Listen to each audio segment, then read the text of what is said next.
Yahusha is my rock, my sword, my shield. Barak Yahweh. Yahusha fights my battles when I'm still. Barak Yahweh. For he's the King of Kings, the almighty sword, the Aleph and the Tau. He is Yah's word, and that is why we all sing praises to our Yahweh, mighty King. Rewind. Yes. Hallelujah.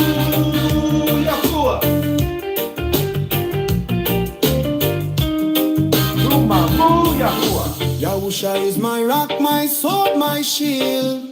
Barak Yahweh. Yahusha fights my battles when I'm still. Barak Yahweh.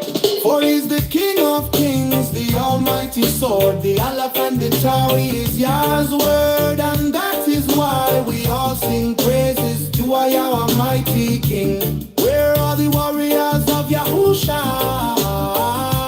Barak Yahweh. It's time for us to stand up even if we die. Barak Yahweh. Where are the warriors of Yahusha? Barak Yahweh. It's time for us to stand up even if we die. Barak Yahweh. Soon we will hear the last trumpet blast. Barak Yahweh. If you miss that calling, you will face his wrath. Barak Yahweh. For he's the King of Kings, the almighty sword, the Aleph and the Tau. He is Yah's word, and that is why we all sing praises to our Yahweh, mighty King. Yes, Rumamu Yahuwah.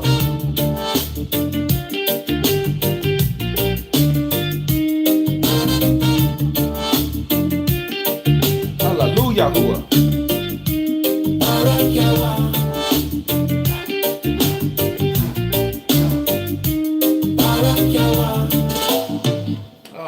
All right. Shalom, Mishpachah. Shalom, shalom. I am Ak Jimmy, also known as Brother Jimmy, and we are the ambassadors of YAH. I hope everyone's having a great Yom today. Just got off of a beautiful live cast with our Aki Ethan and with the Mishpachah over there. Let me go ahead and sit on down. And let us go ahead and palal. Let's pray. We're going to get into end time events today. And I got a few announcements that I need to make. But let us palal first. Let us pray. Heavenly Abba Yahuwah Tuda Atah for this Yom. For this is the day that you have created. May we rejoice and be glad in it, O Abba Yahuwah. Abba, we do not deserve anything that you do for us, O Yah. First and foremost, we would like to ask that you forgive us for all of our transgressions that we have committed before your heavenly sight.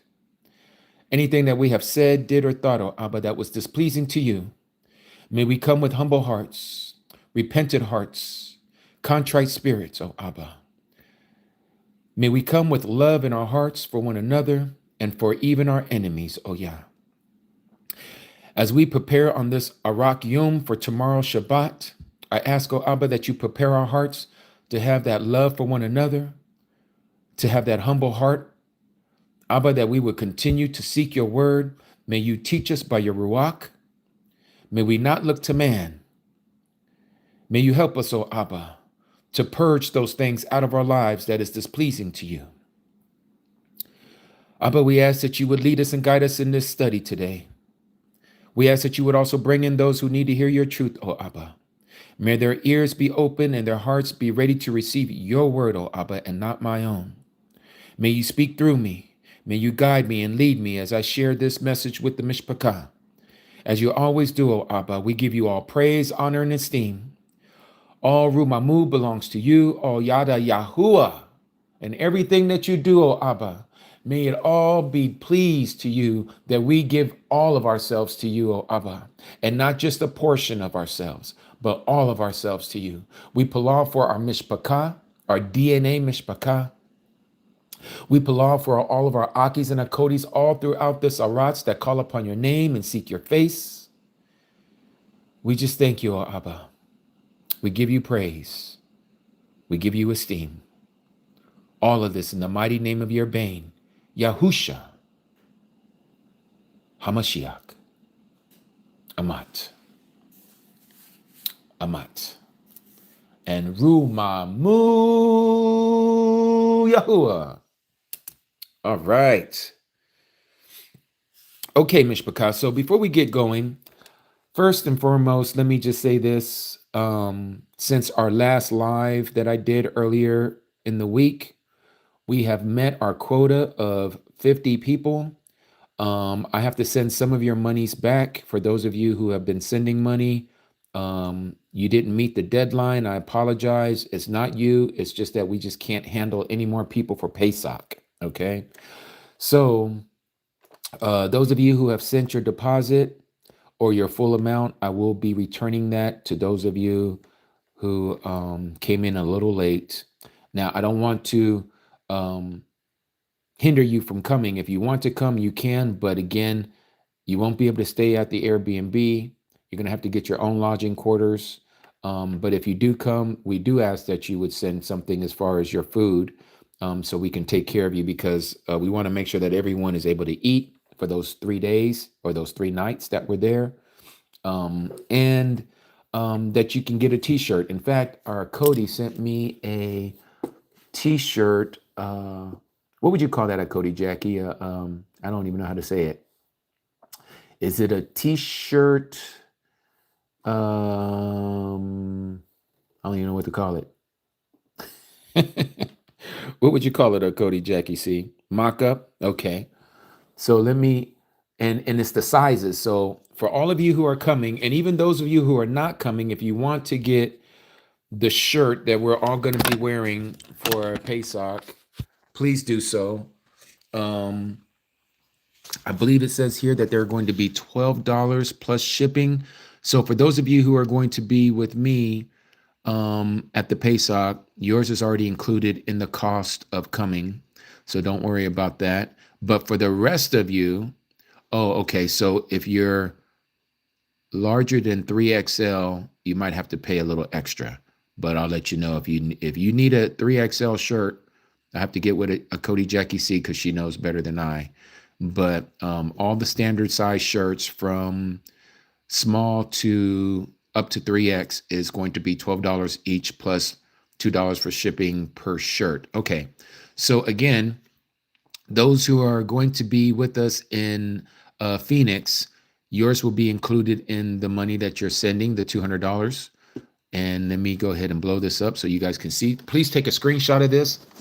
And for those of you who are coming to the Pesach, please let me know your size, small to 3XL, okay? So I can put it down, so we'll make sure that we have a shirt for you.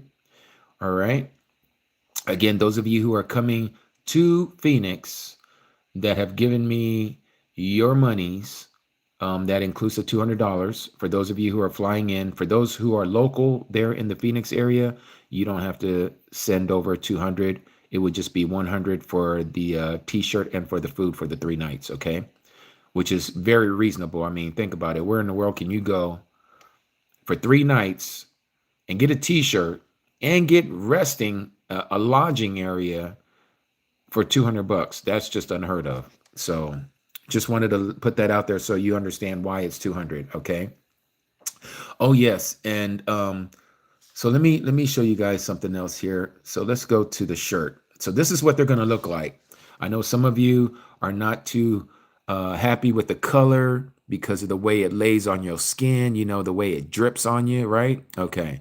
Well, let me give you a little background of why these colors. First of all, the yellow is representing spring, okay, which is like the sun, S-U-N. Hence why we're going with the yellow. Pesach is in the spring, okay. The color blue for the font, that color is because of what we know as the Torah. Just like on your zit seats, you have to have a blue cord going through the zit seat, right? Well, we have a blue color on the shirt to memorialize for us that the blue represents the Torah. All right. Also, as it was written on sapphire stones as well. So hence the blue color. All right. So that's the reason why for the colors. Okay. So I wanted to say that. And again, we're already at our max. In fact, we have like 53 people. I believe that's even with the little ones. because some of the Akotis are bringing their little children. So, and we're not counting the little children unless they're like at least 10 years old, because they can eat. Okay, we just want to make sure we have enough for everyone. But that's the whole reason for the money. Okay, again, nobody's making money off of this. Nobody is making a killing out of this. I'm not making money. My wife is not making money. Cody Stella and Aki Al and Aki Pat, none of us are making money off of this. This is just to make sure that as we organize all of this, we have more than enough to take care of what we need to do, to make sure that everything goes off without a hitch, everything is seamless. And for those of you who are going to be getting immersed during that time, we ask that you bring a change of clothing that you can get immersed in, bring you some aqua shoes, okay, because you're going to be stepping in living water, all right? And just want to make sure that everything is done in decent and in orderly, okay? Did I forget anything else that I needed to bring up about Pesach? Any of you who are coming have any questions before we get into what we're going to talk about today about the end times? Anybody have any questions? Any questions? By the way, while I'm waiting for anyone having any questions, yes, you did, Gina. I did receive it. Yep. And in fact, let me show you the updated list. So if you see your name here, let me see here. Is that the one? No, that ain't it. Here it is. If you don't see your name here, don't be shocked. I just probably hadn't had a chance to update it yet since yesterday. Okay. Okay, so let me show you. If you don't see your name, just make sure you get with me. For whatever reason, I might have missed you, but I don't think I did. Okay, so here we have, here's the list, okay? So if you see a double dollar sign, that means that it's paid in full, $200, okay? Notice I have an M and an XL next to my name and my YAH's name. That's for the t-shirts. So as I get the t-shirt sizes, I'll be putting them in. All right. Okay. So Treese, you can see that you have double dollar bills. Jackie C, dollar bills, y'all. Andy Jepson. So let me say this. I don't know if Andy is here right now. Andy is coming in from England. He is coming in from England. So we're going to actually have a person from overseas be a part of the group of the Mishpachah that's coming in to Phoenix. It's going to be so beautiful. Gina, so the double dollar signs mean that each person, those people have paid their $200 per person. If you only see $1 bill sign, that means you've only paid half. And if I didn't update it, yours, Gina, then don't sweat it. I'll make sure to update it if you've already sent total. Yours would be total 400 for you and your hubby, Steve. Let me go back up here. Yeah, so I only have one next to your name. Oh, there's Andy. Shalom, Aki Andy across the pond. Gina, yours, do you see it right there? $1 and $1 right now. $1 bill and $1 bill, one for you and one for your hubby. So it is 200 per person. And if you've already sent it, it just hasn't reflected. I'll make sure to do that once I go through the paperwork and stuff. But it's going to be awesome. So these are all the peoples that are coming. Okay. And like I said, it's like 53 people altogether so far. And we can't take any more as far as the Airbnb. But if you still want to come, you still want to be a part of it, those of you who live in the Phoenix area, please do come. You don't have anything other than for the food if you're coming for all 3 nights. But if you're just coming for Pesach, just come on through. You don't have to pay anything. Okay? We want you to come in fellowship with us. Yanet, you and your hubby and children, come on through. Whoever else that I'm not thinking of right now. I know there's a few others of you. Aki Brandon. We need to get a hold of Aki Brandon. I don't know if he's here. Youngster Aki Brandon, if you're here, you need to come through too, Aki. Come and spend the time with us and break bread with us on Pesach and Unleavened. Okay. Do you ship the t-shirts also? No. Raka Amun. Oh, I can't even say your whole name. I apologize. So if any of you want to get the t-shirt that we're going to be wearing for the Pesach and you're not coming, please get with our Cody Jackie C. She's the one who is going to be in charge of that. Of course, yours is going to be a little bit more, being that you're not in our group and it's going overseas or it's going to your house. Of course, our Cody Jackie has to be compensated for her time and her effort and her monies and everything else that she's doing. So please get with her. She'll let you know what the price is. And yes, we would love for all of you guys to be rocking it together with us. We're going to be live all 3 days on when we're in Phoenix. And soon as that one's over, we're going to be already getting prepared for Shabuat, which is the Feast of Weeks, also known as Pentecost. Don't know where we're going to hold it yet. It's either going to be here in Vegas at my home or maybe in William. I'm not quite sure yet if we're going to do that or not, only because of the location, because it's not that convenient for a lot of us who may be flying in. So, as we get closer, we'll talk about that later. Angie, yes, you can always get a t-shirt. Just get with our Cody Jackie C, and I'm sure she can make it happen where she can send it out to you. Okay. Okay, Gina. Awesome. Awesome. Yes. Make sure you guys don't send any money tomorrow. For those of you, again, like I told you, make sure that your monies is in by the end of next month, pagan month, February. Okay. The shortest month of the year. Make sure you get it in. We just want to make sure we have everything taken care of, all of our I's dotted, all of our T's crossed. We got to get the food together. We got to get some other logistics stuff together, including the t-shirts. I got to get those taken care of and printed out and sent here to my house, or actually to probably Aki Al's. I'm not sure. We'll figure it out. But from there, we're going to pass it out once everybody comes to the Airbnb, for those of you who are coming, and we'll give you your shirt then. Okay. Dr. Terry, you didn't know about the Pesach gathering. Cody, where have you been? We was hoping that you was going to come. You haven't heard me make mention of it, Cody? But you can still come. I mean, you didn't? Oh, man. Yes, but you can still come. It's just that we won't be able to house you at the Airbnb. Now we're going to get another Airbnb once we get all the monies in. We already got one already, thanks to our Aki Emmanuel. He put the whole money down, okay, just to see how Abba Yahuwah is working in our midst. Our Aki put all of it down, and you guys know Airbnb is not cheap, especially when we're talking about the amount of people that's going to be sleeping in these Airbnbs. So they're pretty big, and you got to put the deposit down, and you got to put down deposit for any damages, plus what it's going to cost for the nights. So I mean, that in itself is probably like, he probably had to put like $6,000 off to the side just to have the spot for us. But it's probably going to cost, I think it's somewhere around like 2,400 or something like that for all 3 nights. I'm not sure.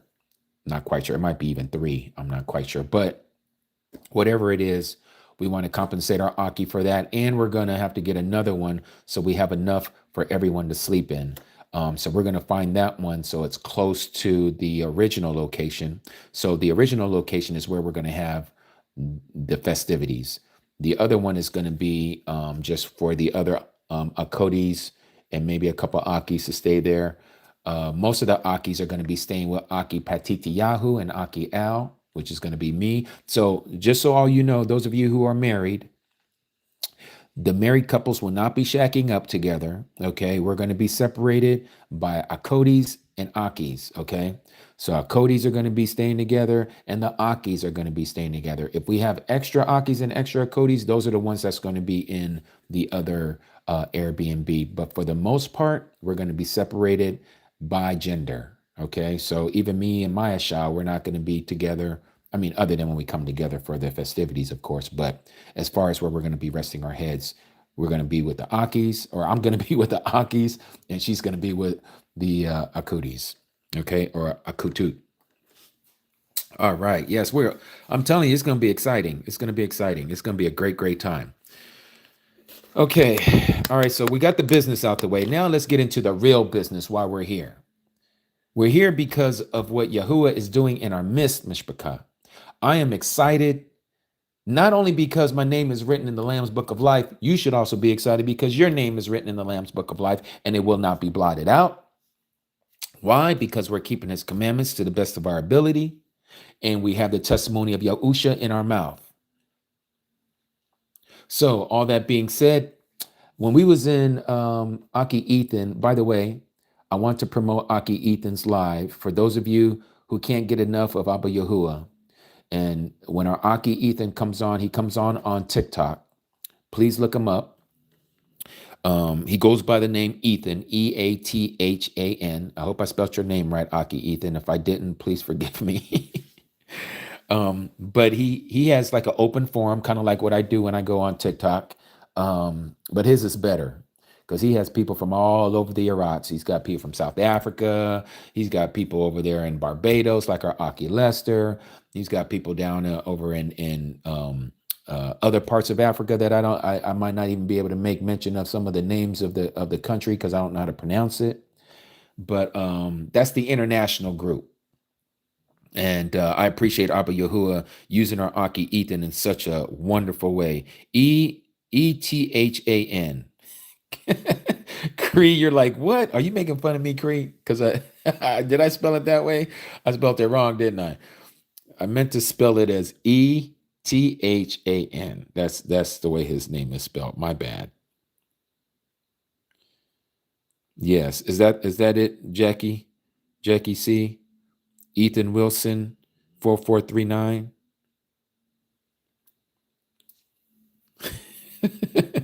Apologies. Aki Ethan, are you here right now? Is he here? I apologize, Aki. But yes, please follow him on TT and any questions you may have. If I can't get to it, definitely go there. You're going to get your questions answered. You got Aki Lester there. He's full of knowledge as the Ruach has given him. Aki Ethan's got a lot of knowledge that has been given to him. Aki Kenneth has a lot of knowledge that's been given to him. Aki Daniel has got a lot of knowledge that has been also given to him. And then our Cody's Mandalove, she's got a lot of knowledge as well. I heard our Cody Vanetta, she's spending time with her child. But I know I'm missing someone else Cody Gina, she's on there pretty constantly. She's also got knowledge that Yahuwah has given to her. So please join that group. It's also a fantabulous group to be a part of. We're also going to be having a men's only group. It's going to be Zoom starting next month. I'll be giving out that information as we get closer. It's going to be by appointment only to the Akis. If one of you at Cody's get brought in there, we're gonna have to kick you out with the quickness. With the quickness, I'm just joking. No, but we will have to ask you to leave. But I know none of you will be in there. Just like we don't want to be in y'all's group either when you guys are talking womanly things. We're going to be talking about manly things. And it's always going to be to help out the Mishpachah, okay? But yes, this is what we're to do. We're to edify each other, uplift each other, to exhort one another, and prop each other up, to help each other get to the finish line, to finish off this walk, because this walk is not easy. It's not easy. Okay, we have some wonderful days. Most of the days are great, but there are some trying times, some trying days. It could be unaliving in the family. It could be maybe your cat or your dog was unalived, or maybe you just lost your job, or maybe you was trying to share the truth with your mom and dad and they didn't like what you said, or your brother or sister and they took it too offensively and they took it personally. So this is what we're here for, because it's going to happen. It's just a matter of time when it's going to happen to you. When you share this truth, you're going to see how offensive it is to others around you. They don't like to hear truth. They love their traditions rather than the truth. But in all that you share, Mishpachah, all of us, we must do it with love. We must do it with patience. We must do it with long suffering, because again, just remember, You didn't know all this information either, and Yahuwah was patient with you. He was long suffering with you. He was merciful to you. And so that's what I remember in my brain when I start talking about information like this. Okay. Now, it's one thing to get hot and heated about the truth, and there's times that that's going to happen, and you will know when to be that way because the ruach will just be in you. You just can't help it. That heat starts to fire up, and that's the ruach hakadash that is like fire shut up in your bones, like the Nabi Yirmiyahu would say, Jeremiah. And you just have to speak the truth. You can't hold your silence. You have to speak it. That's what we're all called to do. And that's why it's the Ruach that is moving within your system, within your body. It's him, Mishpachah. It is the Ruach. That is the source of life. That is our Abba. He is Ruach. Hallelujah. Okay, so one of the things that we were talking about, which is what I'm going to talk about, we're going to carry on what we were saying in Ethan's live, has to do with end time events. And we were talking about the third temple and the abomination of desolation. We were also talking about the anti-Messiah, everything that goes with the end time events, chemtrails, the wars and rumors of wars, nation against nation, kingdom against kingdom, earthquakes in diverse places. We were talking about all this kind of stuff, right? But with all that being said, this is the one thing that we cannot forget. The one thing that is important is our spiritual walk with Abba Yahuwah. We can have all the knowledge that we want about end time events, just like Extions. Having knowledge of end time events is not going to save you. Let me say that again. Having end time knowledge is not going to save you. What is going to save you is your relationship with our Abba Yahuwah. That is key. Because if you don't have that, when the end times start truly happening, where you're seeing all the judgments that are going on and Yahuwah is allowing this to happen and that to happen, you're not going to be in that hedge of protection, Mishpachah. You're not going to be in that protection. And what's probably going to end up happening is you're going to end up being deceived because you wasn't standing strong with our Abba Yahuwah. Let me show you. I'm going to be reading out of the scriptures, TS 2009. Let's go into the Brit HaKadash, also known as the Brit Hadashah. Some people pronunciate it that way, aka the New Testament. Let's go to Matthew chapter 24, also known as the Olivet Discourse. Matthew chapter 24, I want your eyes on this passage right here. Let me bring this up. This is going to be the key for many of us. 24:24. Matthew 24:24. Easy to remember. 24, chapter 24, verse 24. Notice what it says here. For false messiahs and false prophets shall arise, and they shall show great signs and wonders, so as to lead astray, if possible, even the chosen ones. Let me read that out of the King James Version as well.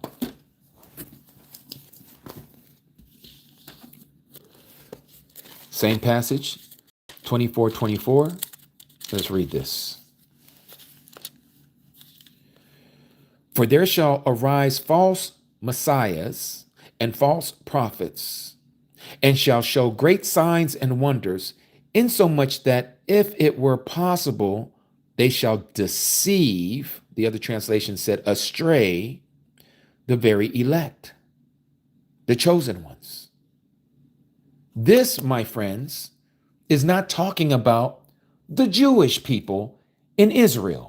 I can speak a little more freely here on YouTube than TikTok, so I can speak.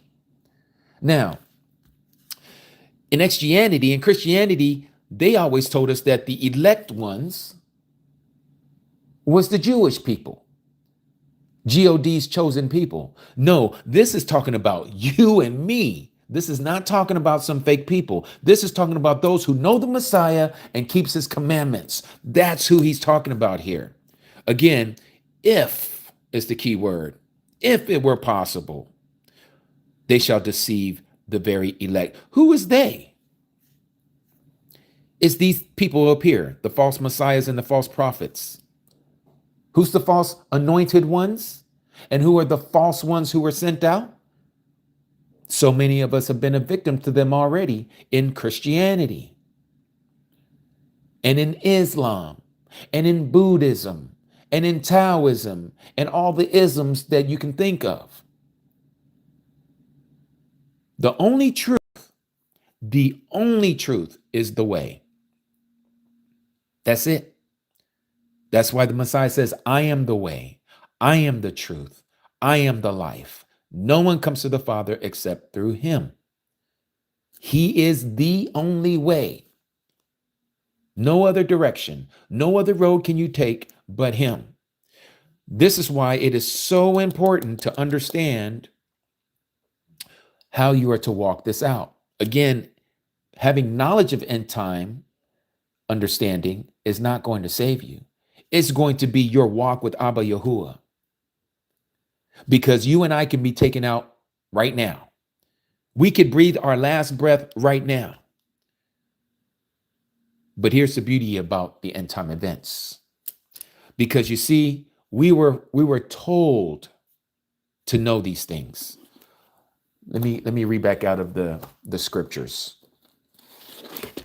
Let's go to the very last book, also known as Hazun. You may know it as Revelation. Let's read this passage.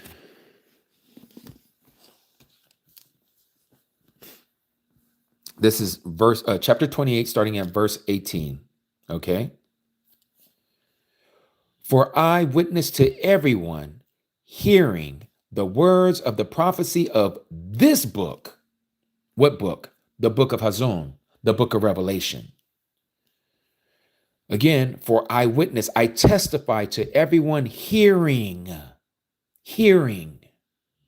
the words of the prophecy of this book. If anyone adds to them, Alua Alahim shall add to them the plagues that are written in this book.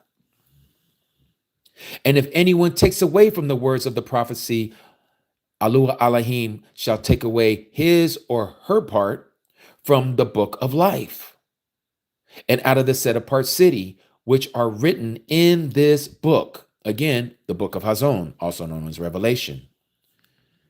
He that bears witness or testifies of these matters says, yes, I am coming speedily. Amat. Yes, come, Master Yahusha. The favor of our Master Yahusha HaMashiach be with the set apart ones. Again, you and me. You and me. What do we have to look forward to, Mishpachah? There is no other book that we've been told that we know as the 66 books. We're not talking about the Apocryphas. We're talking about the 66 books from Genesis to Revelation, where we are told that there is a barakah for reading and hearing specifically the words that are written of the prophecies of this book called Hazon.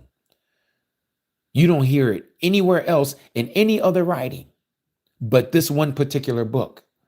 It might be because there's some importance in this book, and it's going to help those people who are living in the last days. You see, the information in this book is for a certain generation. The generation that is going to see the culmination of all the things, or not everything, but most of the things that have been written by the Nabaim, by the prophets of what we know as the Old Testament. They foretold what was given to them to write to us pertaining to what is going to happen to a particular generation of believers.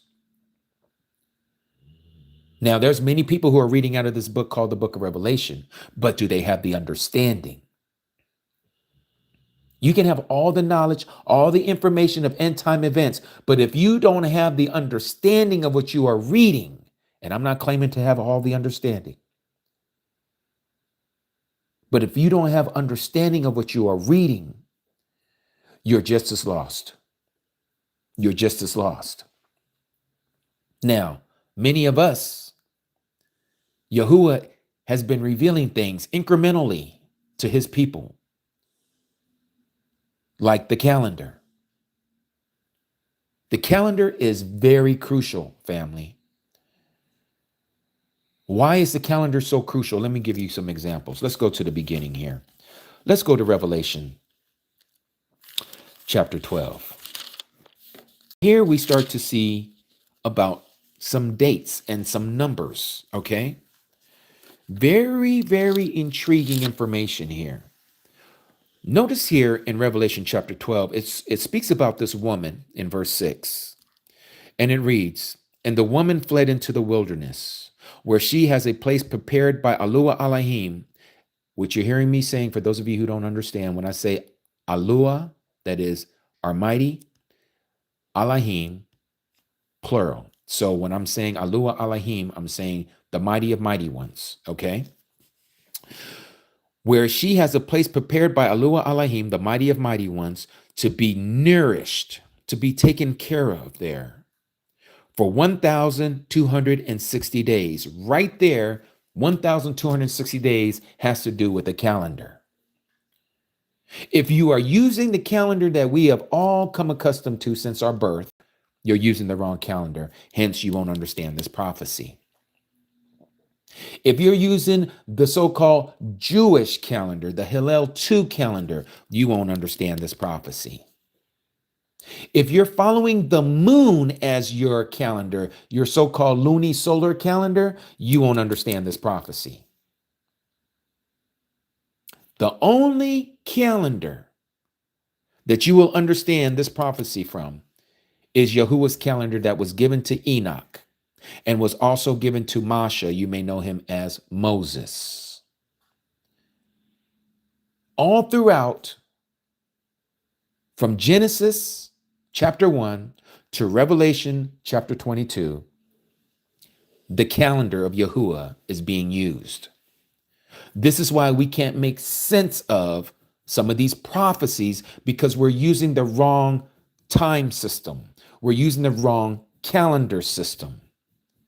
You cannot take something that is not belonging to what you're reading of the topics and the information that is within or contained in a book that is using a specific type of timetable and use another timetable and think you're going to make sense of what you're reading. It won't happen.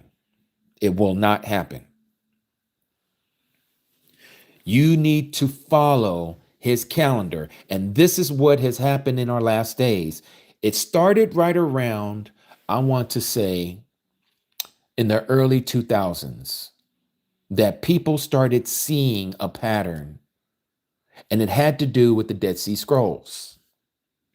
The Dead Sea Scrolls were so important for a last day generation like ours to know what is getting ready to occur, because those books have some very important information that I believe, this is just my opinion, that I believe Yahuwah, foreseeing the future, told these people, be it unbeknownst to them, put it in them to hide these scrolls of books in these vases, and then put them in these caves that we know today as the Qumran caves.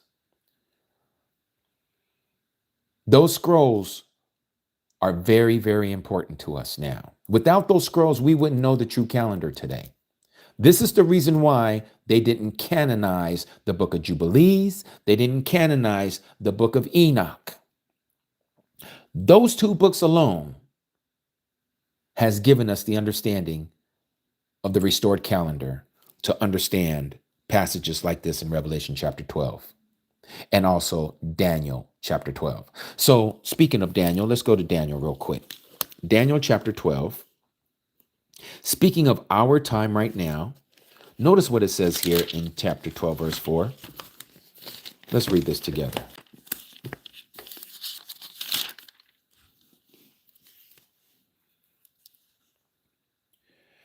But you, Daniel, hide the words and seal the book, or the scroll, as it would actually say, until the time of the end. That's the end times. Many shall diligently search, and knowledge shall increase. Now, I don't know how many times I've heard, and you've probably heard, and you probably still think this way because it has been subliminally and subconsciously told to you in Christian circles that knowledge is going to increase. Look at us. Look at the technology of travel and the technology of the internet and the computer age and da da da da da. And they're talking about all this technology. That's not what this passage is talking about. That's not what this passage is talking about. Notice what the passage is actually talking about. Daniel, hide the words and seal the book until the time of the end. What book? What information? This book. This information, the book of Daniel. Many shall diligently search and knowledge shall increase. Now the question is, what knowledge? Is it man's knowledge? Is it satanic? Is it the technology of Satan that we're talking about here? No. It's talking about Yahuwah's word.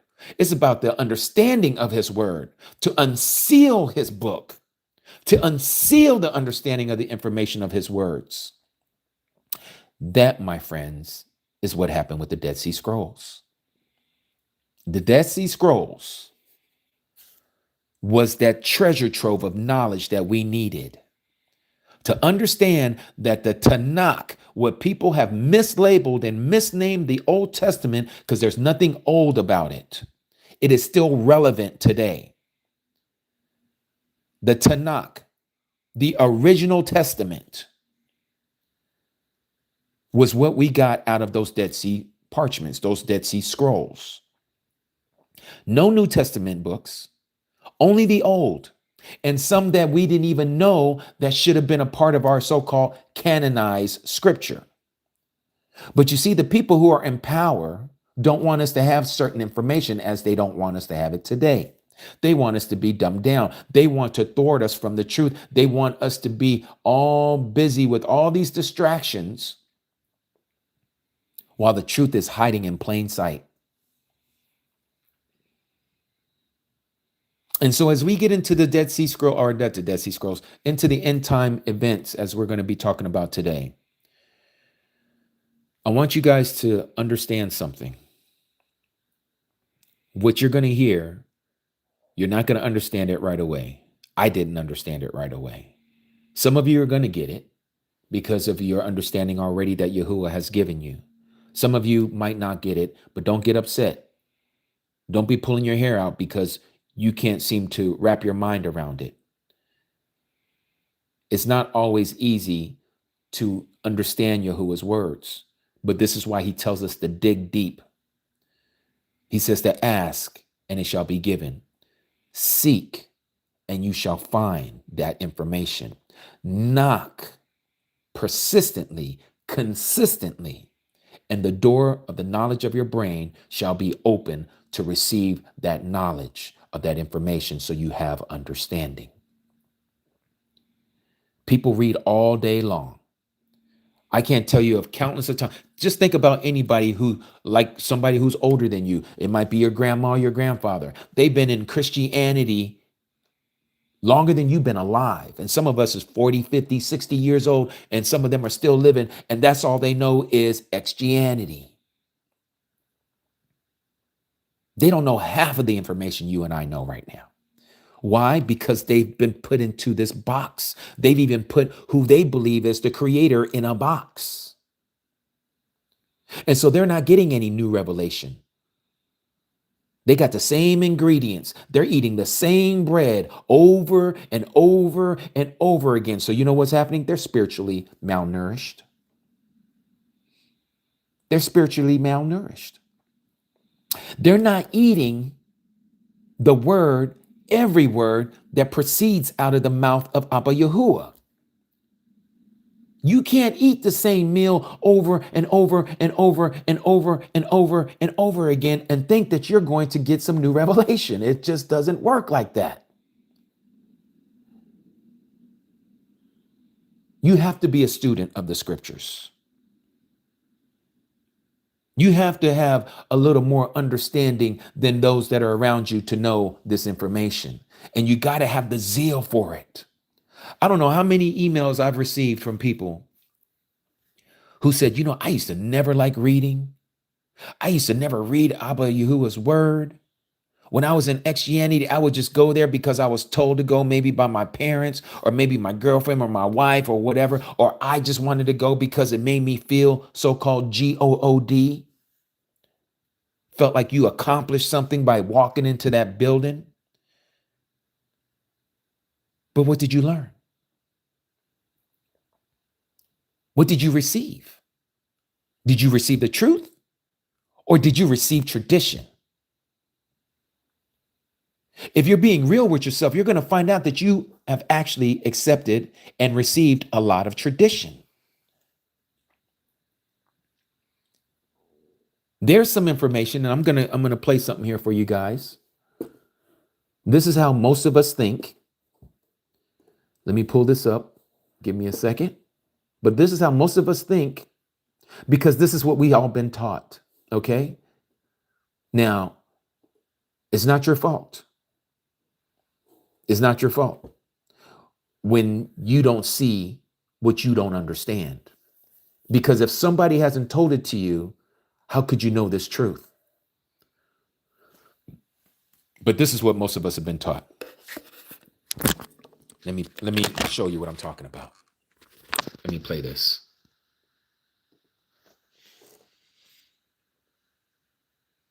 So Netanyahu accepts invite to Trump's Board of Peace.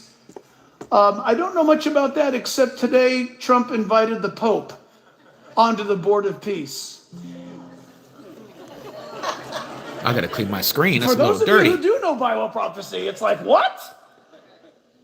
The leader of the ancient Roman Empire has been invited to be on a Board of Peace for the Middle East. Just a little while there, folks. Why? You'll know more in the weeks ahead. But we know this, that according to the Bible, the once ancient Roman Empire will rise again in power in the last days, and there will be 10 chief leaders that come out of that ancient Roman Empire, and they will be a group that will bring a peace treaty through one particular individual. I'm now going through the book of Revelation. I'm going through the book of Daniel, chapter 9. Okay, so let me stop that right there. Notice what he had said earlier, and we've all believed this. Let me back it up. Let me play it again. 10 chief leaders back it up a little more. That according to the Bible, the once ancient Roman Empire will rise again in power in the last days. Okay, right there. How many of you have been told and have been taught that there's going to be a revived Roman Empire?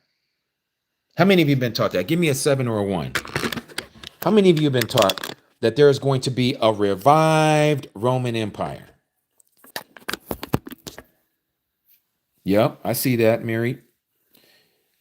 Jackie, yep, all of you, I see that. Okay, now, can any of you all show me where it says that anywhere from the book of Daniel, any of the prophetical books, including Revelation, anywhere in the so-called New Testament, anywhere? Can you show me where in scripture or in the New Testamental writings where it says that Rome or this last beast system is going to rise again? I'll wait. I am waiting. You see, it's these kind of lies that I'm talking about, but we don't question it. We just take it in. This is what Christianity has been teaching and is still teaching so many people right now. A revived Roman Empire. And out of the revived Roman Empire, there's going to be these 10 kingdoms, these 10 countries. And they believe it's all in Europe. Look at the state of Europe right now. It's not Europe.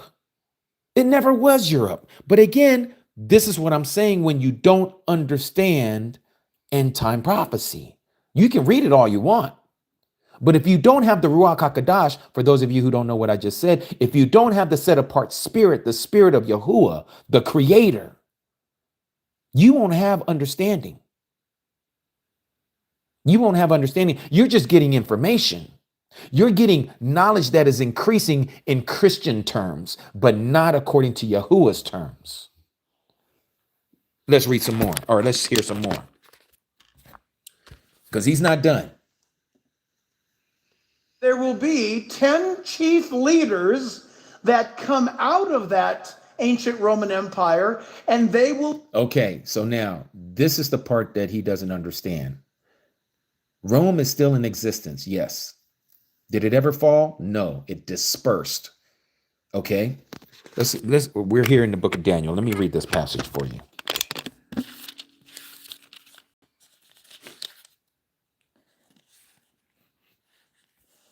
Starting at verse 23. This is chapter 7 of Daniel. Okay, chapter 7 of Daniel. Notice what it's talking about here, starting at verse 23. This is what he said. The fourth, in fact, you know what? Let's get a little bit of context of what we're talking about. Let's see here. Verse 15. As for me, Daniel, my Ruach, my spirit was pierced within my body, and the visions of my head alarmed me. I drew near to the one of those who stood by and asked him, he's talking about this Malak, this angel, the certainty or the understanding of all of this.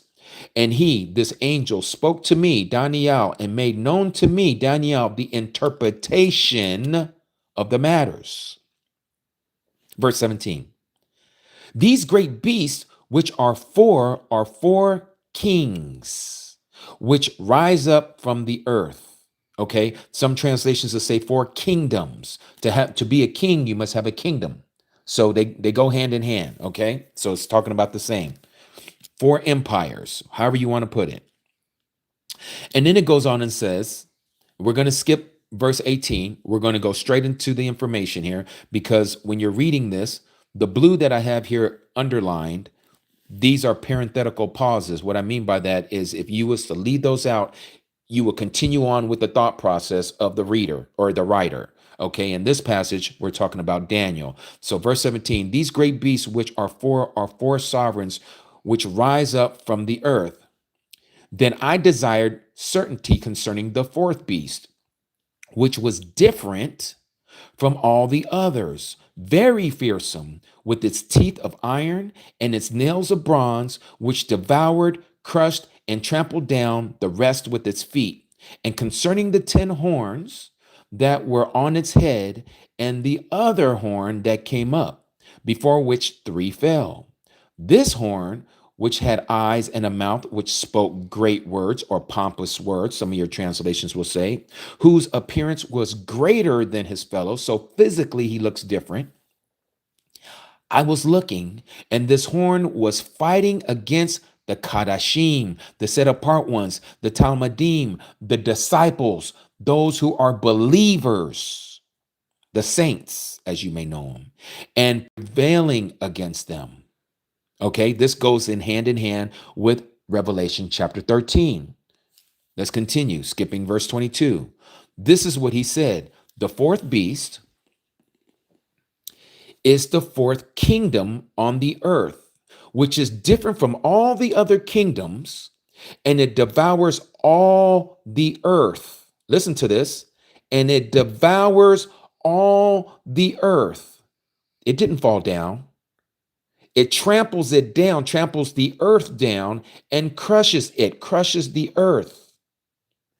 And the 10 horns or the 10 kings are from this kingdom, this last kingdom, the kingdom that you and I are in, the one that this guy was talking about, which was ancient Rome. Yes, it was ancient Rome, but that Rome still exists to this very day. It hasn't gone anywhere. Let's continue. They shall rise. Okay, who's they? These 10 horns, they shall rise into power. Okay, and another shall rise after them. So what has to come first? The 10 kingdoms or these 10 leaders are to come first. And then shall arise another one after them. And it is different from the first ones. So this particular guy, whoever he is going to be different than the 10 that he comes after. And it humbles 3 of these kings. This hasn't happened yet, at least not to our knowledge. And this other one that came after the 10, speaks words against the Most High. And this same horn, wears out the set apart ones, that is you and me, of the Most High. And this false Messiah, intends to change appointed times and law, and they are given into his hand for time, times, and half a time, or 3.5 years. Now, here's the thing about prophecy. This is a layered prophecy. Part of this has already happened, and it's going to reoccur again.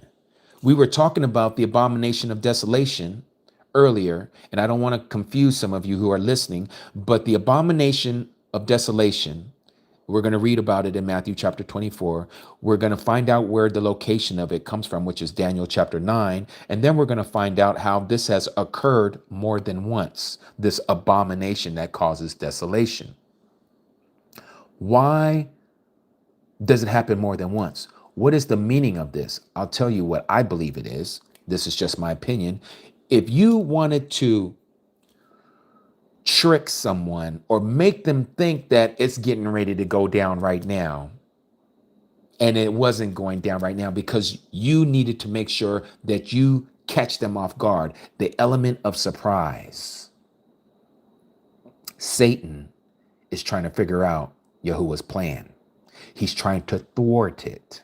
He's trying to, in a way, go before the prophecy to stop the prophecy from occurring. So what does Yahuwah do? He's like, I'm going to let this happen. And Satan's going to think that this is the one. And so he's going to reveal his cards. He's going to reveal his hand. And he's going to try to do whatever he can to stop it. But that's not the one I was talking about. It's going to come later. And then another one comes and he's like, oh, this has got to be the one. And Satan's going to try to thwart that one too. That's not the one. So now Satan don't know when it's going to happen, but he is going to react to every time that it does happen, hoping that the one that it is, he's ready for it. He's not going to see this one coming. And we're not going to see it until it happens either, because this is how Yahuwah has designed his prophecy to work, so that when it does happen, we do know and we understand that this is what he meant when he said this. This is the interpretation. This is the one and only true interpretation of what he meant when he said this in the mouth of the prophets. Do you guys understand so far what I'm saying? Give me a 1 or a 7.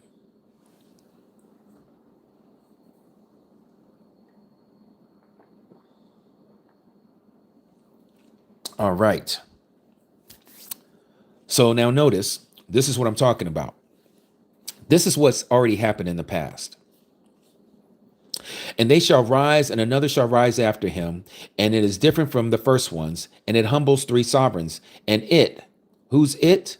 This is speaking of the Roman Empire, speaks words against the Most High, and the Roman Empire, wears out the set apart ones. That's what the Catholic Inquisition was all about. It went after the people of the way. Anybody who spoke Hebrew, anybody who was found with Hebrew writings, anyone who was following the Hebrew Messiah, anyone who was talking about the Hebrew Messiah, anyone who was keeping the true Sabbath day, anyone who had anything to do with the truth. The Catholic Church went after them so that they can institute the fake church, the fake assembly, the fake ecclesia.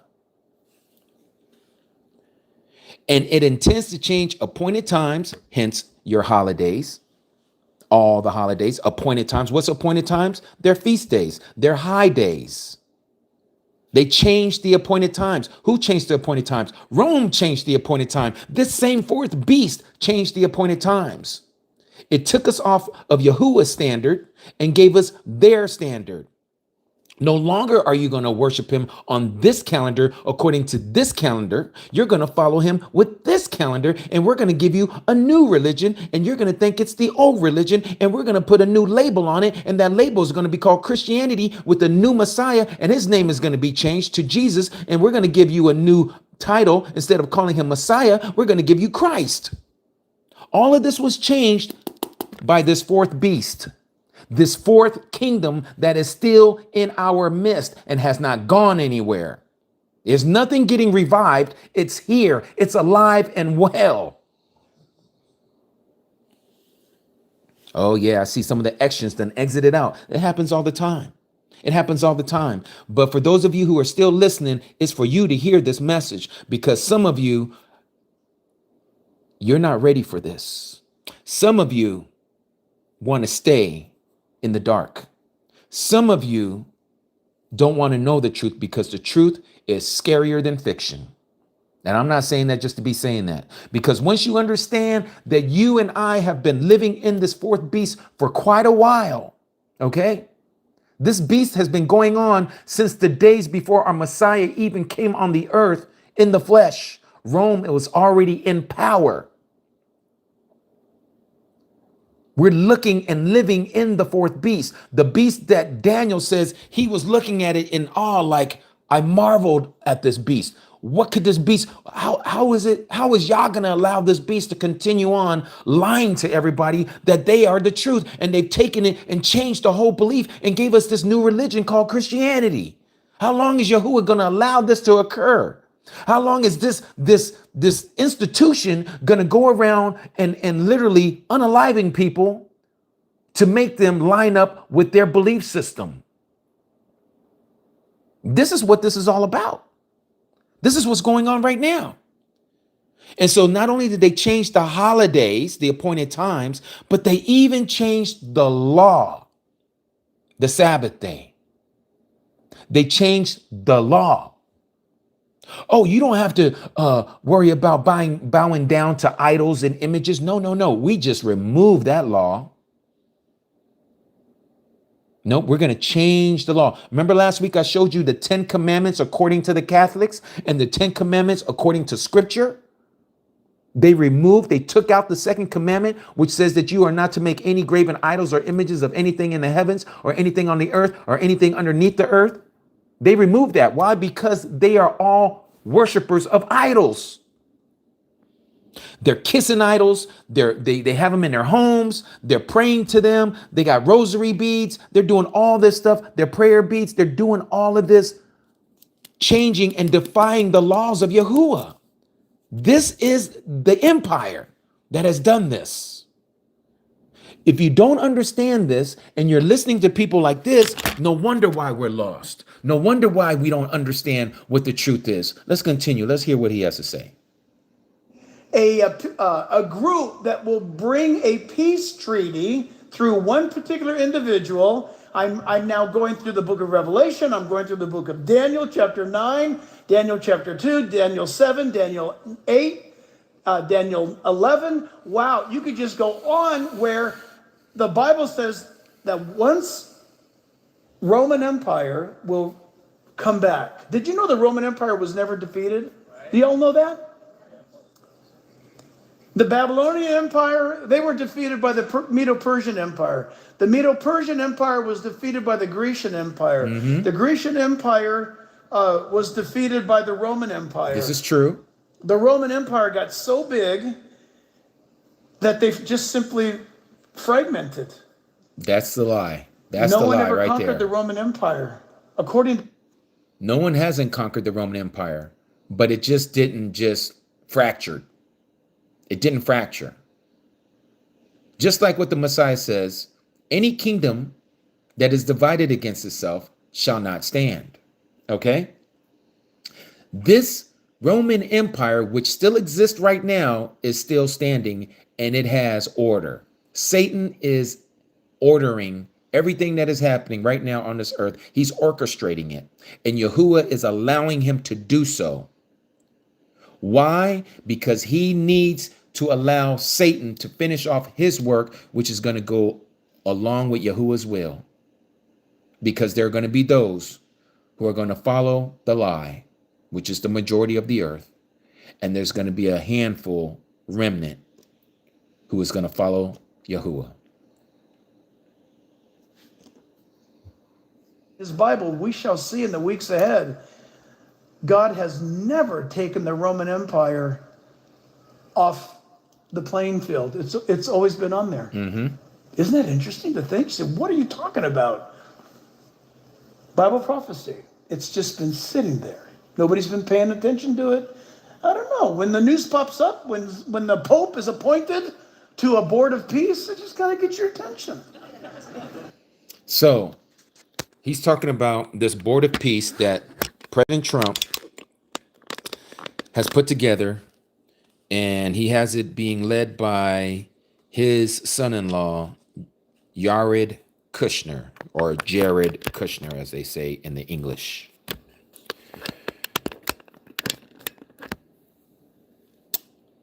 I don't know if I have to say this to you, but I'm thinking you guys can read between the lines. What we're seeing that is occurring right before our very eyes is Daniel chapter 9, verse 27.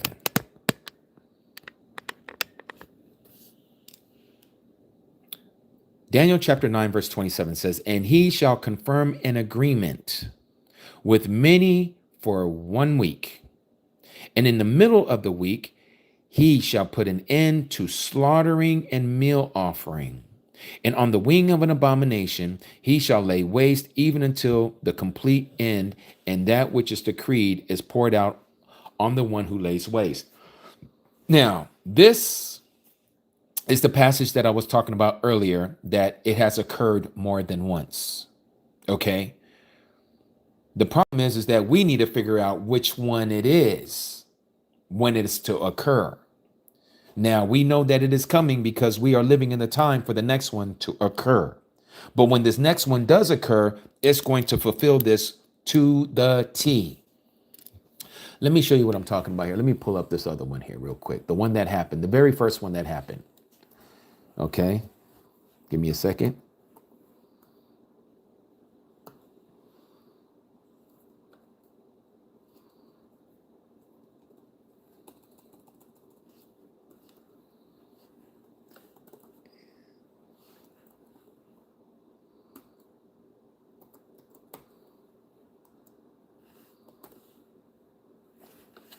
Okay. So the guy's name was Antiochus Epiphanes. Okay. Let me show you this. Let me pull this out the way.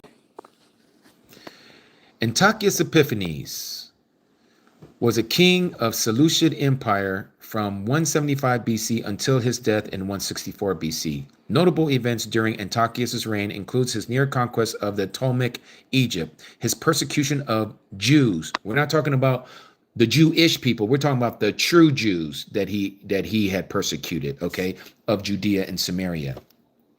And the rebellion of the Jewish Maccabees, okay, or the true Jew, the Maccabees. The son of King Antiochus III, great Antiochus IV, ascension to the throne was controversial, as he was seen as a usurper by some after the death of his brother Seleucus, Philopator, in 175 BC. True heir should have been Seleucus' son Demetrius. Okay, so here, let me put here, desecrate. Oh, here it is. They already have it. Let me let you read this. Antiochus Epiphanes desecrated the Yahudim Hakal in Yahushalom by erecting a statue of Zeus and sacrificing a pig on the altar, actions that led to a significant revolt among the Yahudim known as the Maccabean Revolt. This event is commemorated in Jewish tradition during, where they put Hanukkah is Hakunah, okay, or the dedication. Now, the reason why I bring this up, because this was the abomination, the first abomination that causes desolation, when Epiphanes set up a statue of Zeus in the Most High Place and then slaughtered a pig on the altar. Now, This is where I need you to put on your thinking caps. I've shared this before, but there's some new people in here, and some of you who are probably in here, but you probably weren't paying attention the last time I talked about this. So let me bring it up to your attention. Let me write this down, because sometimes, like myself, some of you need to see it instead of just hearing about it.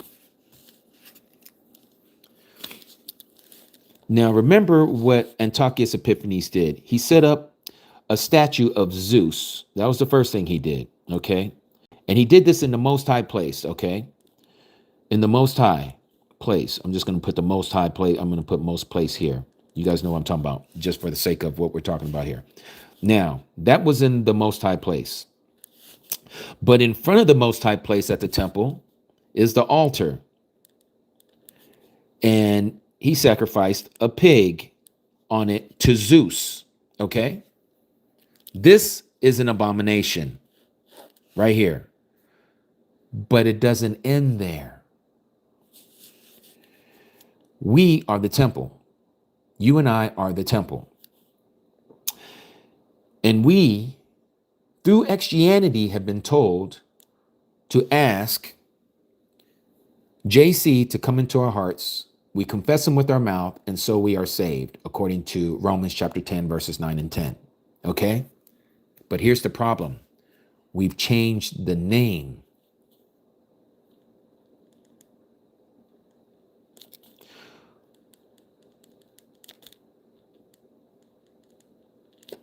Our Spanish-speaking brothers and sisters, they pronounce it as Jesus.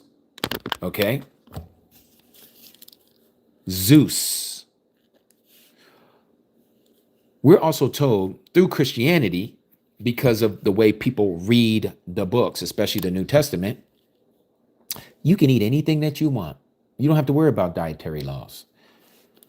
So your mouth is the offering. You are now putting pig and all kinds of unclean things, pork, just like whatever that dude's name is, Anthony Mitchell or whatever his name from 2819 Ministries, talking about the best thing that, of course he uses a different word, God has given us is bacon. Oh, that bacon be slapping you in the face when you be waking up in the morning, don't it? I mean, just stuff like this. Well, this right here is another abomination. You, as the temple of Yahuwah, you're doing no different than Antiochus Epiphanes IV did back in the days of the Maccabean revolt. You're doing the same identical thing. And this is why when people talk about, oh, the name doesn't matter, he knows what I'm talking about, he knows my heart. Well, that's what's in your heart. You're confessing a name that wasn't given to you. I mean, we can go down that rabbit hole, but I've been down that rabbit hole many times, and today is not that day. But I will say this. You professing Jesus out of your mouth, you're doing the same thing that Antiochus Epiphanes did by what he did in the Most High place. Yahuwah is very strict about how we are to come to him. If we come to him any other way, you are a robber and you are a thief. Okay? You can't come into that window any kind of way. You must come to him on his terms, not on your terms. And that's what Christianity gives you, is everything is done according to your terms. And so this is a type of abomination. This is what's happening today. But now we're reading about the third abomination that is to come. Okay, now, mind you, I missed another one, and we can get into that later. In fact, you know what? Let me go ahead and do this now. Because this is the other abomination that causes desolation. And this happened in 70 AD, okay, with Titus Flavius. Let me put his name in here.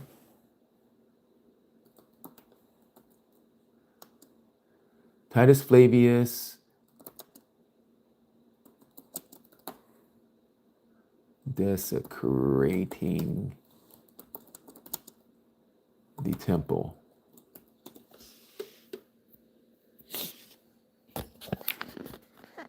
Okay, so this is the other one. Titus Flavius, a Roman general, led the siege of Jerusalem in 70 CE, resulting in a destruction of the Second Temple, a significant event in Yahudim history. Okay. At this point, there was no Jewish people. Okay. This had to do with the true Jews. Okay. The dark melanated Jews. The temple was desecrated during the siege. The word desecrate is letting you know that they did something that was sacrilegious. They did something that was abominable during the siege, marking a turning point of Judaism and leading to the transformation of the religious practice. Now, the reason why I bring this up again is because we need to figure out which abomination of desolation that the Messiah was talking about in Matthew chapter 24. So now let's go to Matthew chapter 24. Let's notice what the Messiah said here out of his own mouth as we're being told that this is what he said.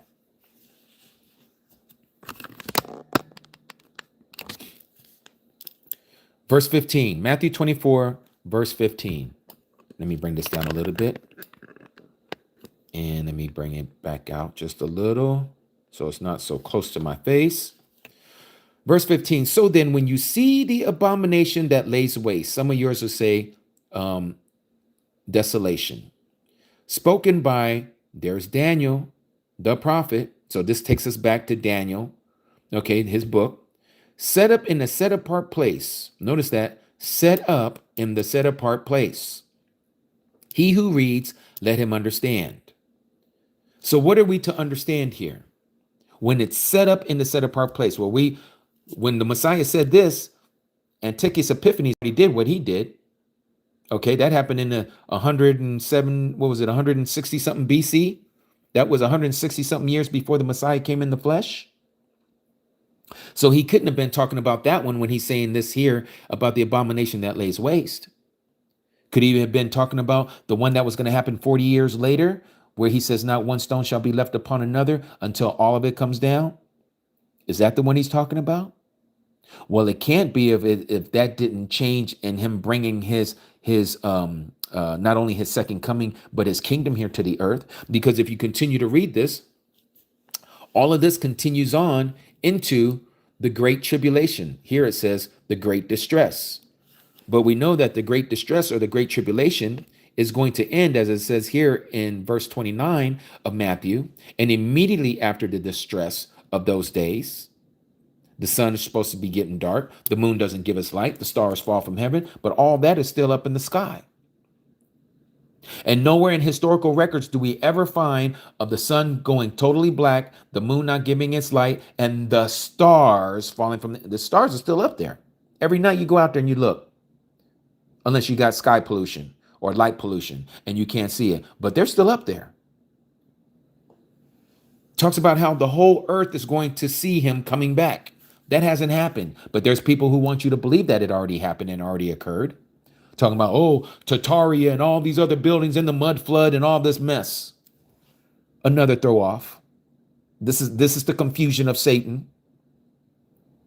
Because these people don't understand Bible prophecy, scriptural prophecy. So they're just going to gravitate to any new thing that comes out and say, well, no one can explain these buildings and where they came from. We don't even create architectural stuff like this anymore. Just because you can't explain it doesn't make what you're saying true. It must line up with the word. If you're not going to line it up with the word, you're going to be confused.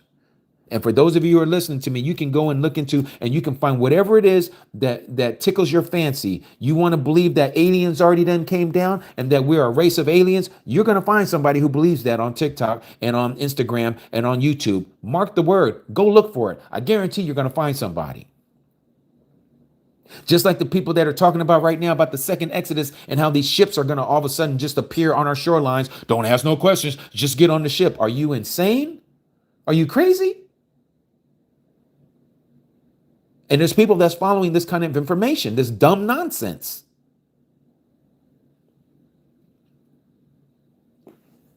So again, when is this abomination that lays waste is supposed to occur?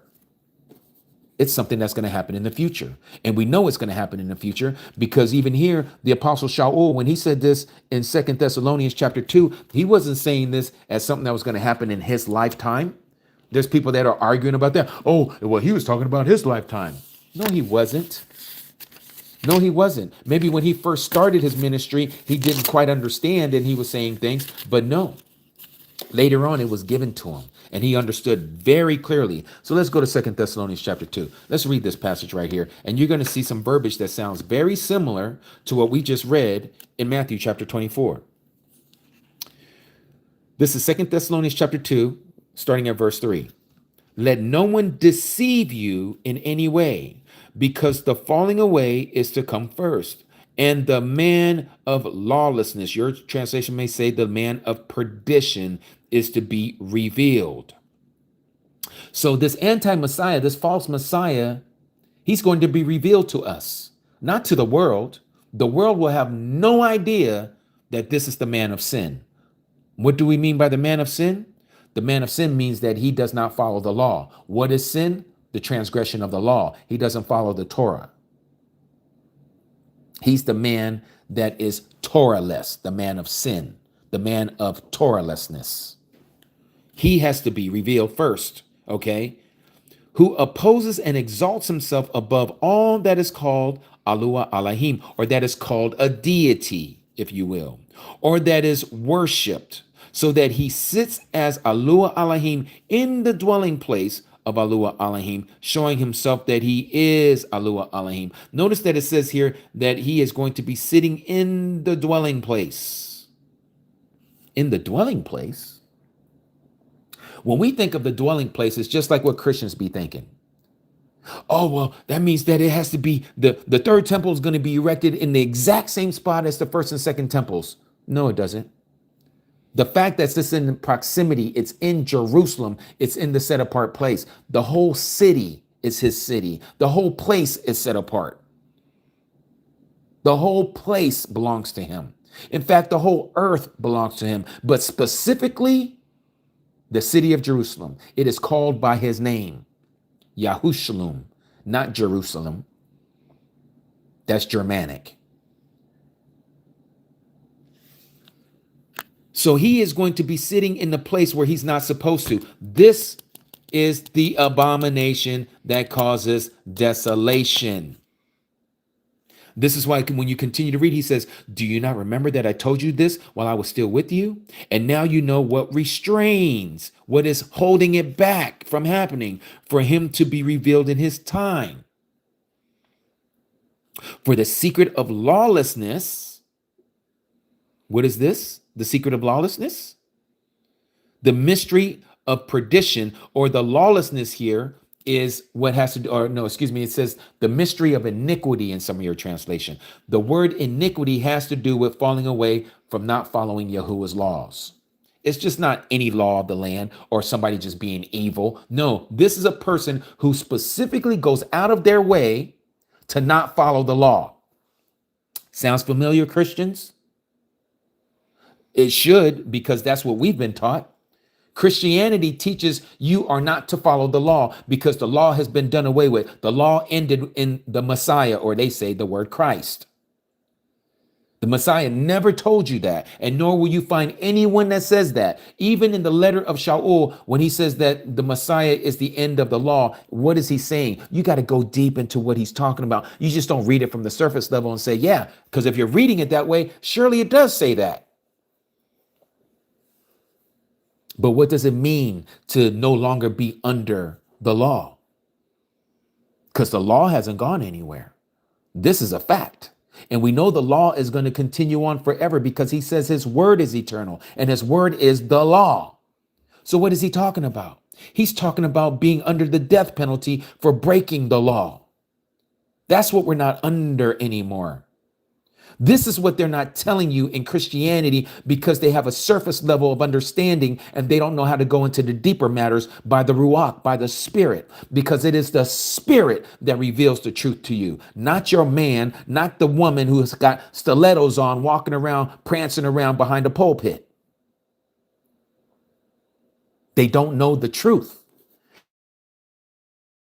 Anointed pastors and preachers, those who say, I am anointed. It's not saying I am the Messiah. The word Messiah means anointed. They're saying that they're anointed teachers. They're saying that they're anointed preachers. They're saying that their ministry is anointed. And you have people going out of their churches and going around and saying, oh, you need to come to my church because my pastor is so anointed. His ministry is anointed. This is what he's talking about in Matthew chapter 24 when he says, many shall come in my name saying that I am the Messiah. I am anointed.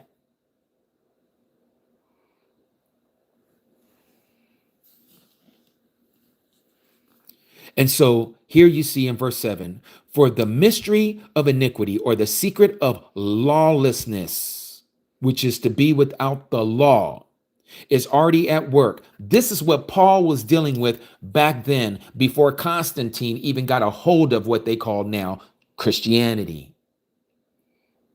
Satan was already trying to thwart what Yahuwah has already accomplished on the tree. He realized, oh boy, I done messed up. Let me do some damage control. Let me take a hold of this and hijack this truth. And what did he do? He gave us Christianity. Satan gave us this. Satan changed everything that the Messiah gave us, and he did it through the fourth empire called Roman Empire. We're still in it. And I give you guys proof for those of you who already know, but for those of you who don't know, we live here in the United States of America. Let me show you what I'm talking about. It's better for me to show it to you than to say it. I'm a firm believer of that because I don't want you to take my word for it. I want you to see it for yourself.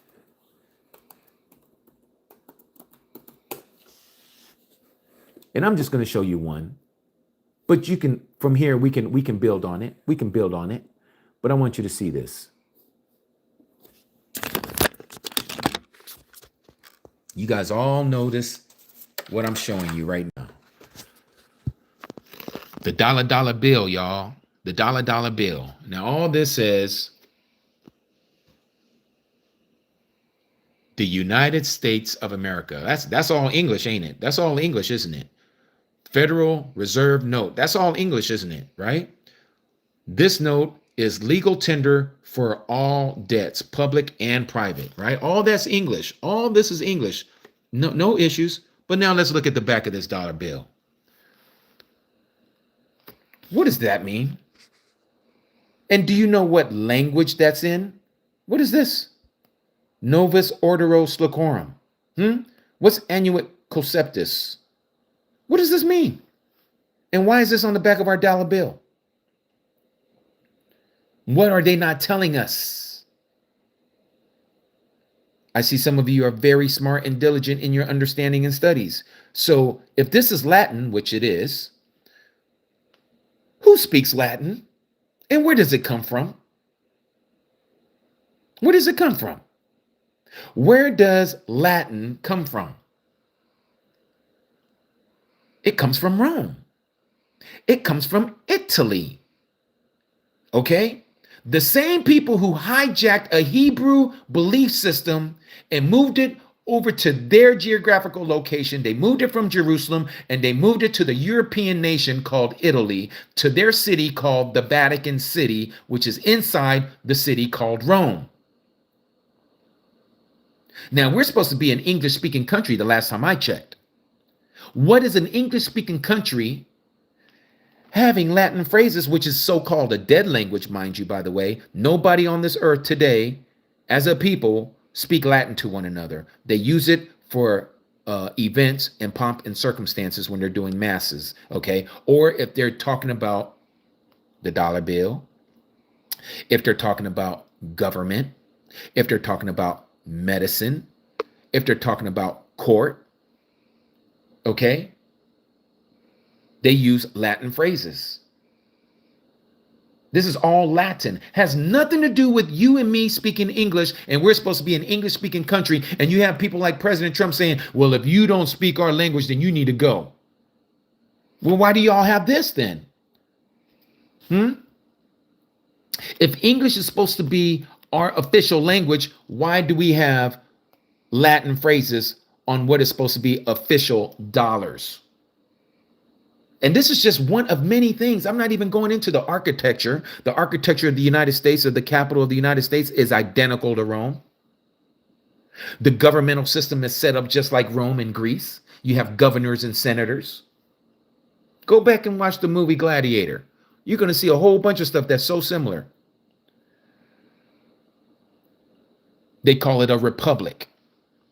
The Roman Republic. The United States is supposed to be a republic if you can keep it. Right? Isn't that what Benjamin Franklin said? What we have here, people, is a republic if you can keep it. But this is what they have done to us. They put it in plain sight, and most Americans, they'll just spend a dollar bill. They're not looking at the witchcraft and the spells that are all on this piece of paper. Got you believing that this is its weight in gold, $1. And then they'll put 2 zeros next to this and have you believing that, oh, this means this is a $100 bill. And that $100 bill will get you $100 stuff worth of stuff.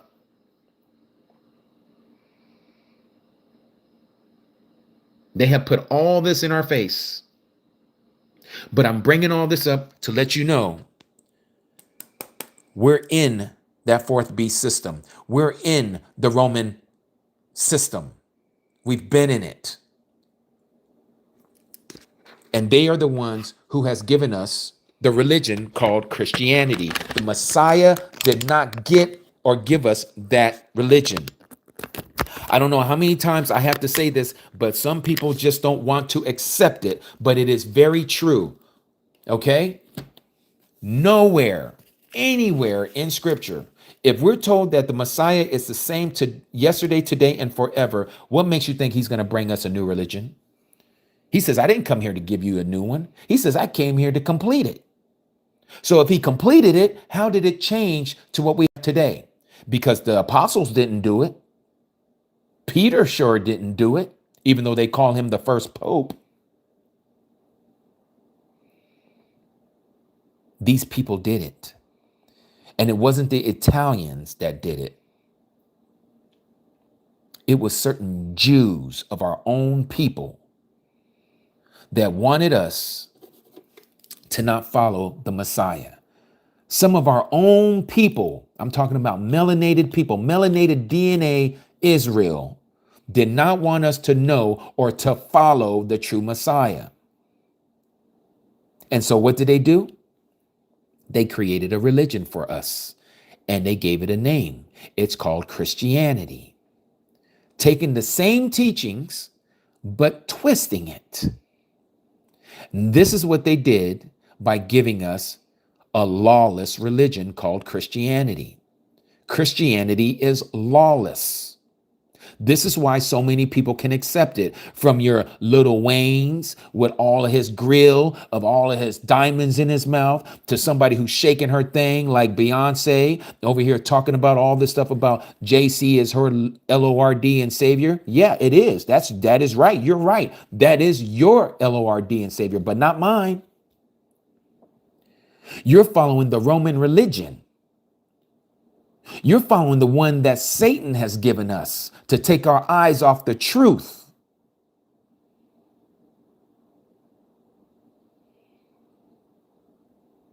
This fourth kingdom is about to commit the abomination that's going to cause desolation. This fourth kingdom shall not be destroyed until our Messiah cracks that sky. And he's going to hit the 10 toes of that image that we read about in the book of Daniel. He's going to knock it to the ground and he's going to set up his kingdom. And we're going to be the rulers and reigners of that kingdom. But until then, we got to go through this. We're getting ready to see the abomination that's going to cause desolation, that's going to cause destruction. Because when they put up that third temple, you and I are going to be open season. More than we are already starting to feel a little bit of the heat right now. We haven't seen anything yet. We haven't seen anything yet. What we're getting ready to see is going to be some serious torture. What we're going to see is some serious unaliving of our brothers and sisters. But all of this is not to fear. All of this is not to scare us. Because again, the Messiah is with us. But we got to go through this. Are you able to drink the cup of what the Messiah says that he's going to have to drink? And he said that to his disciples. Can you drink of this cup that I'm about to drink? He says, you're going to be made to drink of this cup. Yes, you will. Because you belong to him. And he's going to give you the authority, and he's going to give you the strength to get through it. Hold on one second. Let me sip on my concoction here.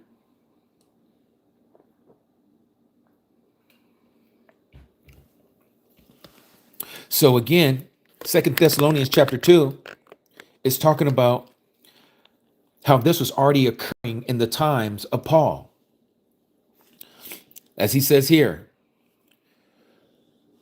where is it? For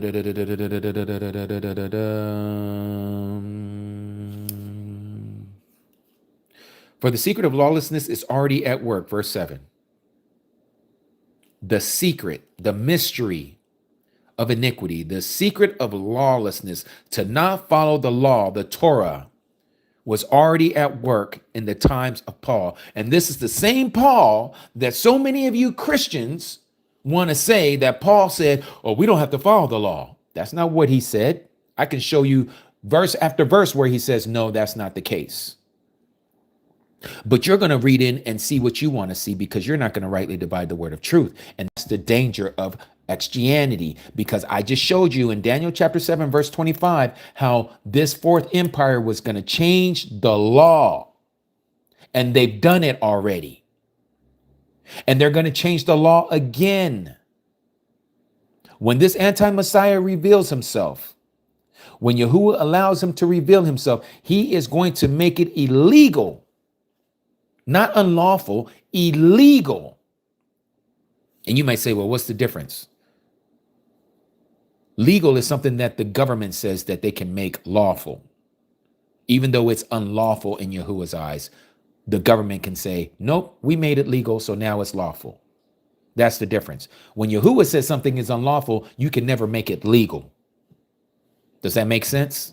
If Yahuwah says you are not to bow down to any idol or image, that is a law. Well, the Roman Catholic Church can say, nope, we legalized it. You can go ahead and bow down. You can kiss Mary's feet. You can kiss the little baby that's in Madonna's arms. That's legal. But that doesn't make it right. What they are getting ready to do is they're going to make it illegal to worship Yahuwah as we know him. Because somebody else is going to be on this earth that is going to want your worship. And if you don't give it to him, you are now being breaking their law. So that makes it, what you just did, illegal. So whatever you're following, they're going to say that's illegal. You have a Hebrew Bible or a Hebrew scripture, that's illegal. But to Yahuwah, that's lawful. That is not unlawful. But Rome will say that's unlawful because they didn't make it legal. That's what this scripture is talking about, what was starting to already take place in the time of Paul. They were legalizing things that Yahuwah says was unlawful. Like you being able to eat whatever you want to eat. We don't have to follow the dietary laws. I can eat all the shrimp I want, shrimp cocktails until I die. Well, you go ahead with your bad self. You want to eat those crab legs? You go on right ahead and you eat yourself some Joe Crab Shack crab legs. Go right on ahead. Go on over there to Red Lobster and eat you some red lobster, since you like those crustaceans from the bottom of the sea that eats nothing but poop and dead things. Go right on ahead. Eat those cockroaches of the sea. But you're going to be squirming all around when you're at your house. Ew, there's a cockroach. Well, you eating it. What's the difference? Go ahead and take that, put it in the skillet, cook it up, and eat the cockroach. Because that's what you're eating from the one that's in the sea. No different. No different. This is what it means when it says that they changed the laws. And this is what Christianity has done to us. So that when you listen to their sermons and you listen to their doctrine and you listen to their teachings, They got you all twisted when somebody comes to you with the truth and you're like, wait a minute, wait a minute. And you're seeing it, you're reading it, and you're like, but, but my pastor, that's where you get messed up, because you always want to go back to what a man done said to you instead of what the scripture has told you. That's when you know you're being led by a false anointed one, a false Messiah. Many false messiahs have already come. That's what John said. Who are these false anointed ones? Your pastors, preachers, and teachers. Your evangelists and ministers and reverends that love to have that title before their name. Those are the ones that he's talking about. This is who he says, beware of blind guides. But then you hear somebody like me here on YouTube and you say, what does he know? He's a YouTube preacher. Who's he? Who ordained him to speak this truth? I tell you who ordained me, and there's nobody else that can ordain me but him. That's the creator of heaven and earth. His name is Yahuwah. Mark it. Mark it.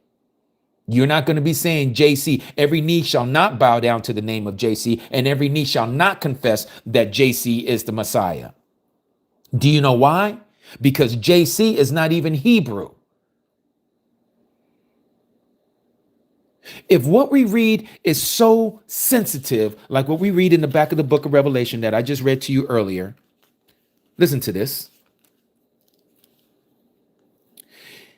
Verse 18, chapter 22, if anyone, that means your pope, your pastor, your preacher, your teacher, your reverend, your minister, adds to them, talking about this book, Alua Elohim shall add to that person the plagues that are written in this book. Now, let me ask you something. Before I read that next part, let's go to this next part here. And if anyone takes away from the words of this book of this prophecy, talking about the book of Revelation, he said that he's going to take away their name out of the book of life. So now let me ask you this question. If the name Jesus is so insignificant, Christians, to where you can say, well, he knows, you're not denying that his name is not truly JC. You know that that wasn't his original name, but you say, I speak English, so that makes it okay, right?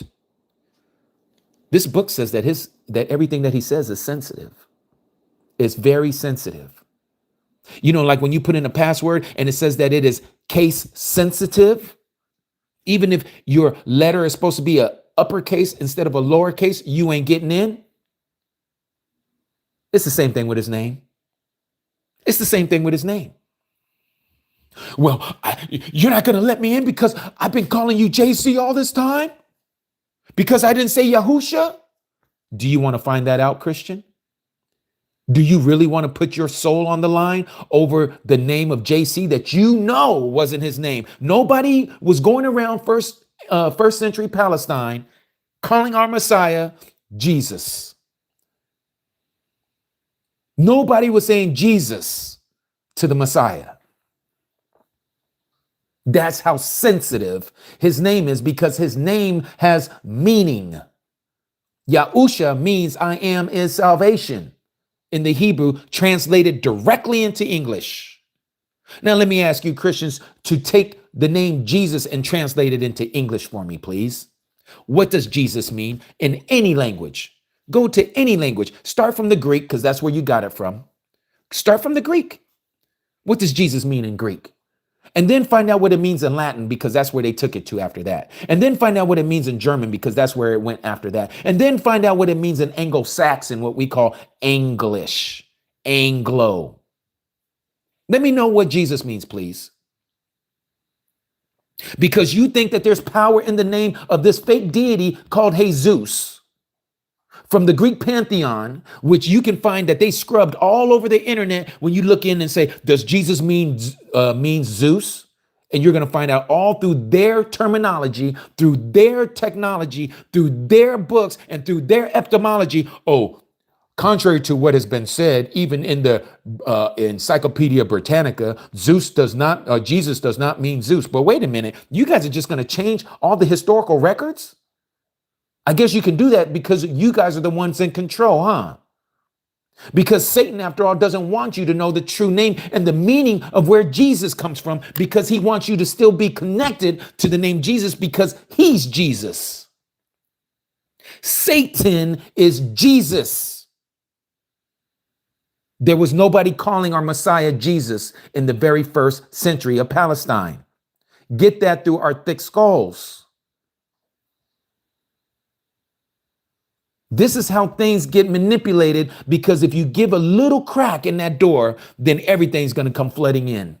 And that's exactly what happened with the name. That's exactly what happened with the doctrine, that you don't have to follow the law anymore. But I can show you time and time again where this same Paul says we do not do away with the law. But yet a whole bunch of Christians are being taught that the law has been done away with. Let's go to the book of Romans. Let me show you this. Chapter 3 of Romans, verse 31. Do we then nullify? Oh, you know what? Let me read this out of your King James Version, because this might just be a little too heavy for you to read out of the scriptures, 2009. Let's go to the King Jimmy Version, shall we? Romans chapter 3, verse 31. What does it say here?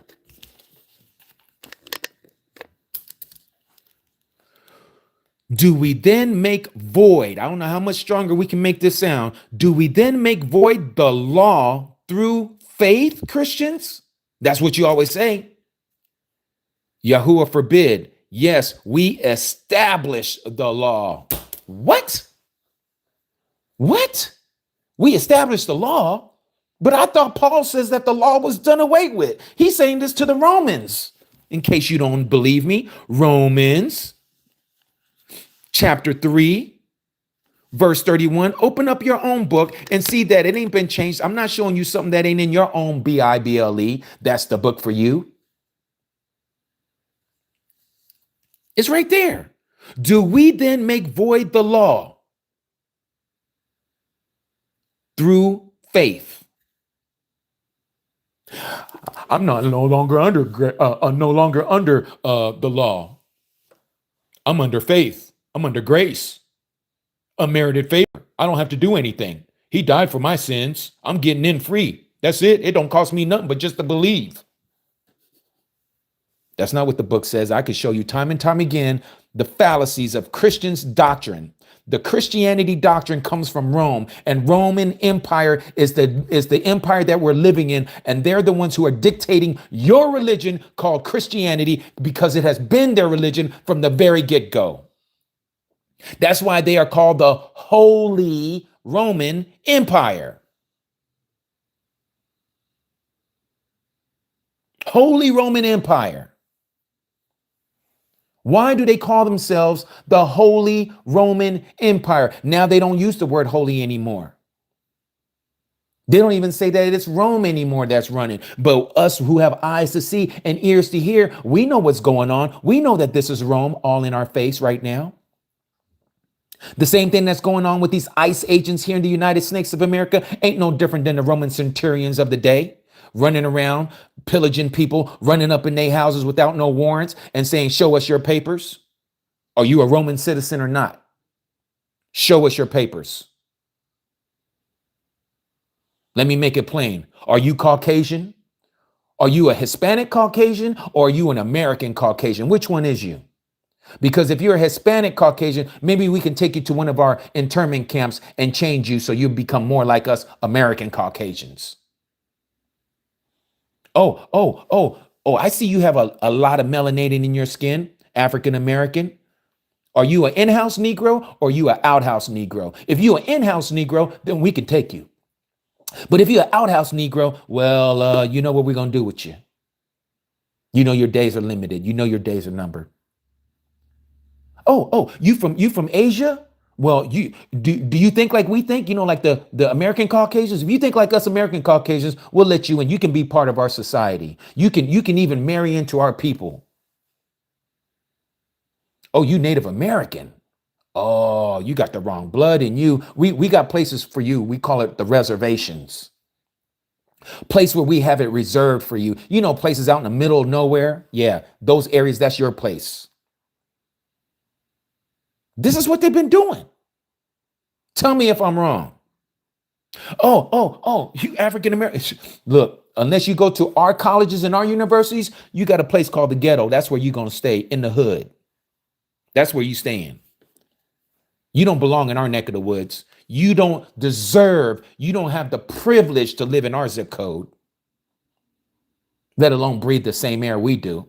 Nah, we coming after you. This is the Roman way. It's always been the Roman way. When you read this book right here called the Bible as they have given it to us, they don't talk about skin color. They know them by who they are, which was attached to their skin color. You don't believe me? Let me take you to Acts. You see, there's nothing new under the sun. Racism has always been racism. They just didn't call it racism. That's a new modern vernacular, okay? They didn't call it that. They just said they were using where you was from. Are you a Roman?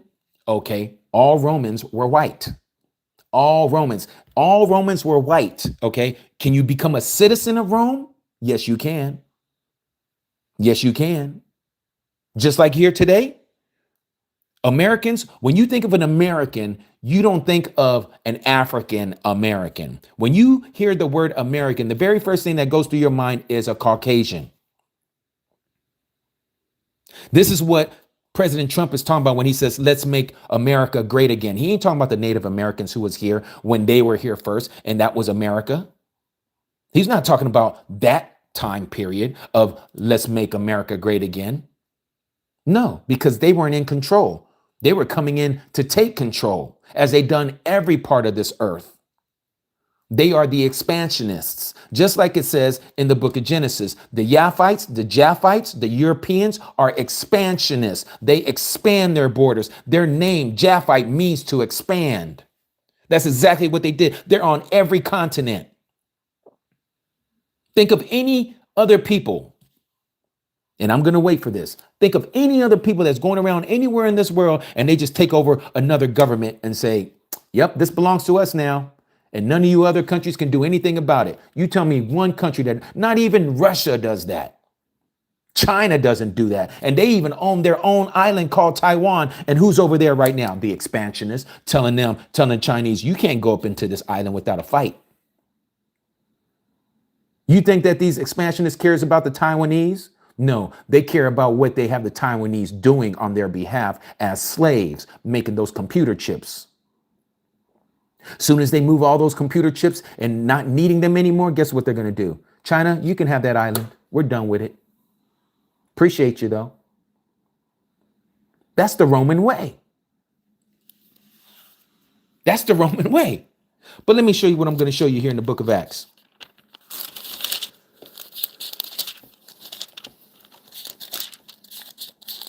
About how racism is racism. It was right there in our face, but it just doesn't say it.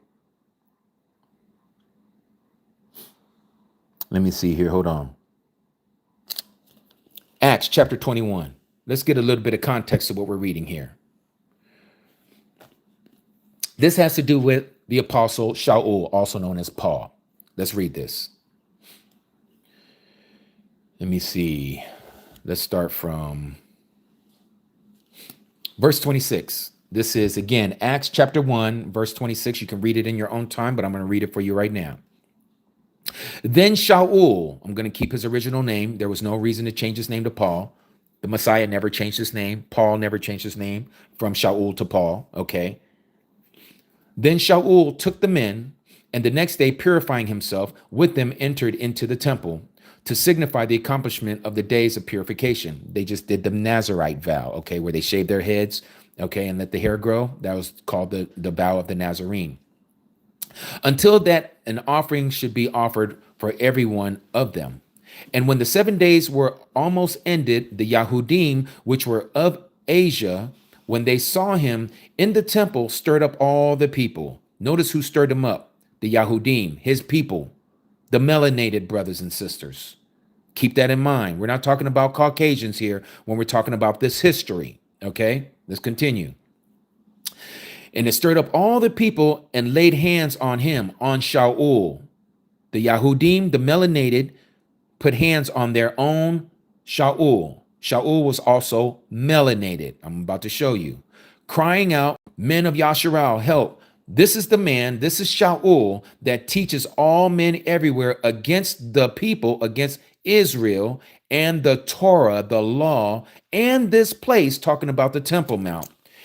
And further brought Greek. Notice here it says Greeks. Now we're talking about some Caucasians. This is what they were known as. Okay, they didn't call them peckerwoods. They didn't call them crackers. No, they called them from where they were. And certain people look a certain way from wherever you were. Just like if I said to you right now, oh, the person that I just spoke to was Chinese, you would already know who I'm talking about. I don't have to tell you what they look like. I don't have to tell you, no, they don't have an afro. I don't have to tell you, no, they don't have no melanation in their skin. No, you already know their eyes are going to be slanted. They're most likely going to have dark hair that's going to be straight as straight can be. Okay. And they're going to have a very pale complexion. Let's continue. Brought Greeks also into the temple and has polluted this set apart place. For they have seen before him the city Tromovis, or however you say that, an Ephesian, whom they suppose that Shaul had brought into the temple. Okay, so again, Shaul being a melanated man, they can tell when somebody was being taken to the temple, like, whoa, wait a minute. That's a non-believer right there. He's not one of us, is what these Yahudim were saying. That man right there, just like you see the Hebrew Israelites do today, that's a Caucasian. That's a white T man or a white T woman. They're not allowed up here at the temple. That's what's being said here. Let's continue. Verse 31. And as they went about to unalive Shaul, tidings came unto the chief captain of the band that all Yahushalom was in uproar. So the chief captain is not a Jew. This is an Italian. Okay, let's continue. Because remember, the Romans were in charge of Jerusalem at the time. Verse 32, who immediately took soldiers and centurions. Who are centurions? The Italian regiment. And ran down unto them, down to these Jews, the Yahudim, that were fighting amongst each other over Shaul. And when they saw that the chief captains and the soldiers, they left beating Shaul. So the Jews stopped beating their own, who was Shaul, Paul. Then the chief captain, who again is an Italian, came near and took him, that is Shaul, and commanded him to be bound in two chains. So now Shaul is arrested. Paul is arrested and demanded who he was and what he had done. And some cried one thing and some other. So they were screaming to say, he did this and he did that. And the captain was probably like, be quiet. I can't hear what's going on. Okay. And so he goes, when he could not know the certainty of the tumult, he commanded him to be carried away, commanded Paul, Shaul, to be carried away into the castle, into their barracks. And when he had came upon the stairs, when Paul came up to the stairs, so it was that he was by the soldiers for the violence of the people. Notice what it says here. For the multitude of the people followed after, crying, away with him, away with him. So here it is, the Yahudim, the melanated brothers and sisters are saying of their own brother to do away with Shaul, to persecute Paul. And as Shaul was being led into the castle, into the barracks, he said unto the chief captain, who was an Italian, may I speak unto you? Who said, now this is what the captain said to Paul. Can you speak Greek? What? Notice what the next one said.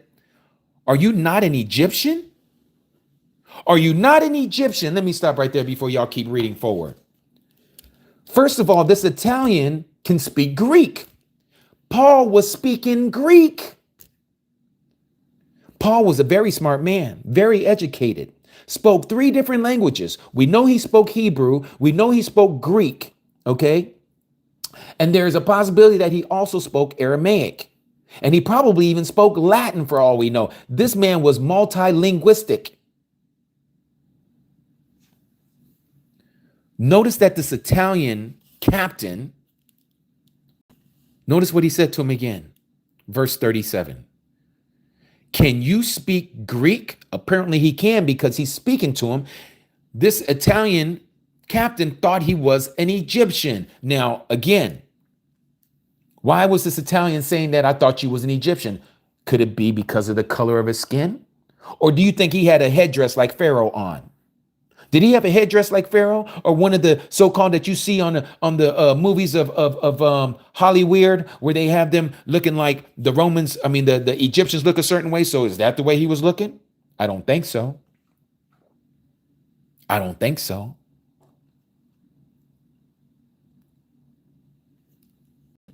Shaul was melanated. This is why this captain said this to him.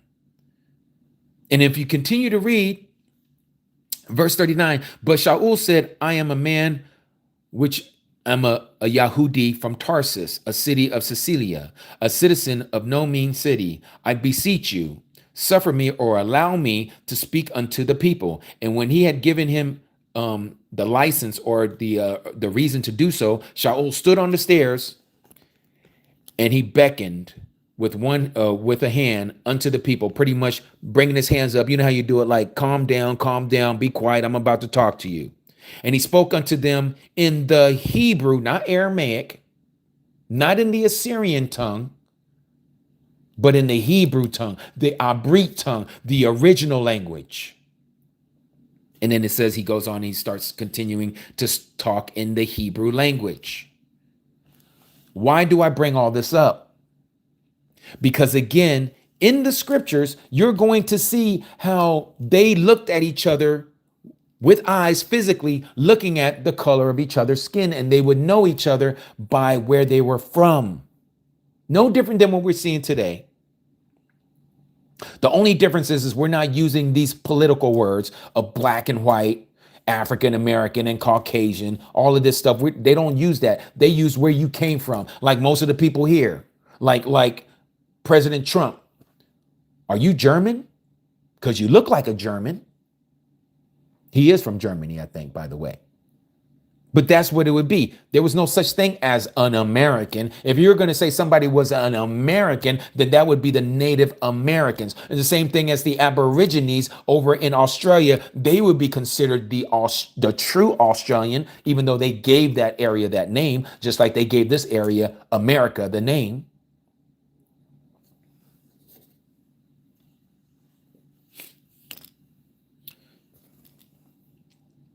And if you go back and you look at the historical record, even though there's some people in here that don't know their historical documents or haven't looked into it, they don't know what it means when, see, they want to whitewash the Egyptians because they have to make sure that the Egyptians are white or they can't make sense of why the Jewish people are Caucasians, because those are supposedly the people who went down there to be slaves, right? These Jewish people that are Caucasians supposedly went down to Egypt to be slaves, right? So they have to apparently look like the Egyptians, or the Egyptians are supposed to look like them, but that's not the case. Because if you understand where the Egyptians came from, you know they were black as black can be. Let me show you. Can't have it both ways. In fact, let me read this out of the scriptures. We'll come back to King Jimmy when we need it. Let's go to Bereshit, also known as Genesis. We're going to go to chapter 10.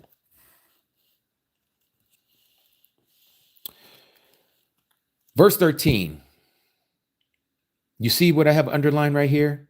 Mitzrayim brought forth Ludia. We know that today to be Libya. Okay, Lud. Now let me show you that in the KJV. And we know who the Hamites are. All you Caucasian Americans, that's what I'm going to start calling y'all, Caucasian Americans, because you like to call us African Americans, even though we're not from Africa. That's where we were found. That's where they took us from, but that's not our home. I'm going to start calling y'all Caucasian Americans for those of you. And I'm not talking to my Akis and Akodis who are of Yasharal. I'm talking about those who want to come in here and cause disturbance. But look at this right here. And again, same passage, verse 13.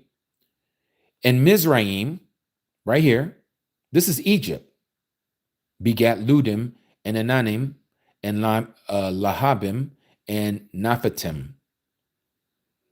These are all what we know as the Hamites. The Hamites are all dark melanated people. Go look at the hieroglyphics in those pyramids, other than the ones that they whitewashed over time. The original hieroglyphics, those Egyptians are black as black can be, even through their paintings, okay? If they wanted to show that they were white, they would just left it as the limestone color of the stone. But they didn't, because they looked a certain way. And so what I'm saying is what we just read in Acts chapter 21, or was it 22? Can't quite remember now.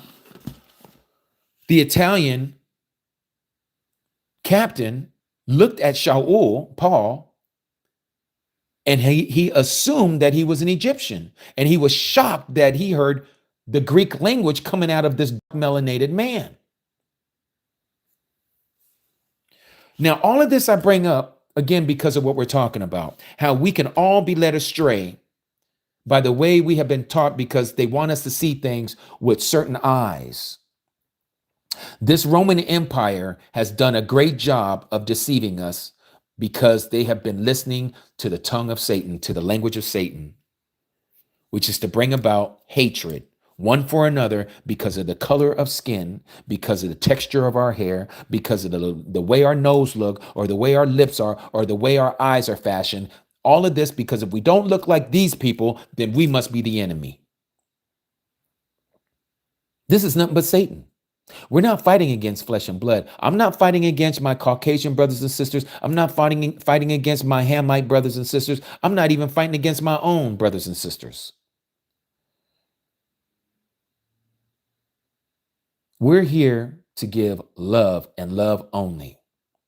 If you don't have love in your heart, you're not seeing eternal life. I don't care what you know of the scriptures.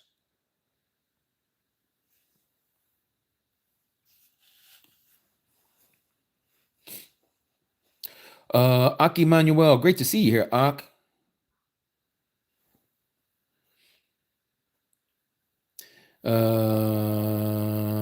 Yes. And Akodi, Shoshana, Susie, great to see you here, Akodi.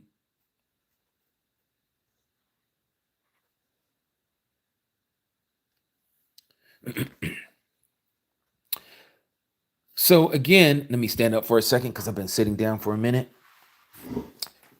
As we get into this end time study, and we've been touching on it a little bit here and there, but I need you guys to see.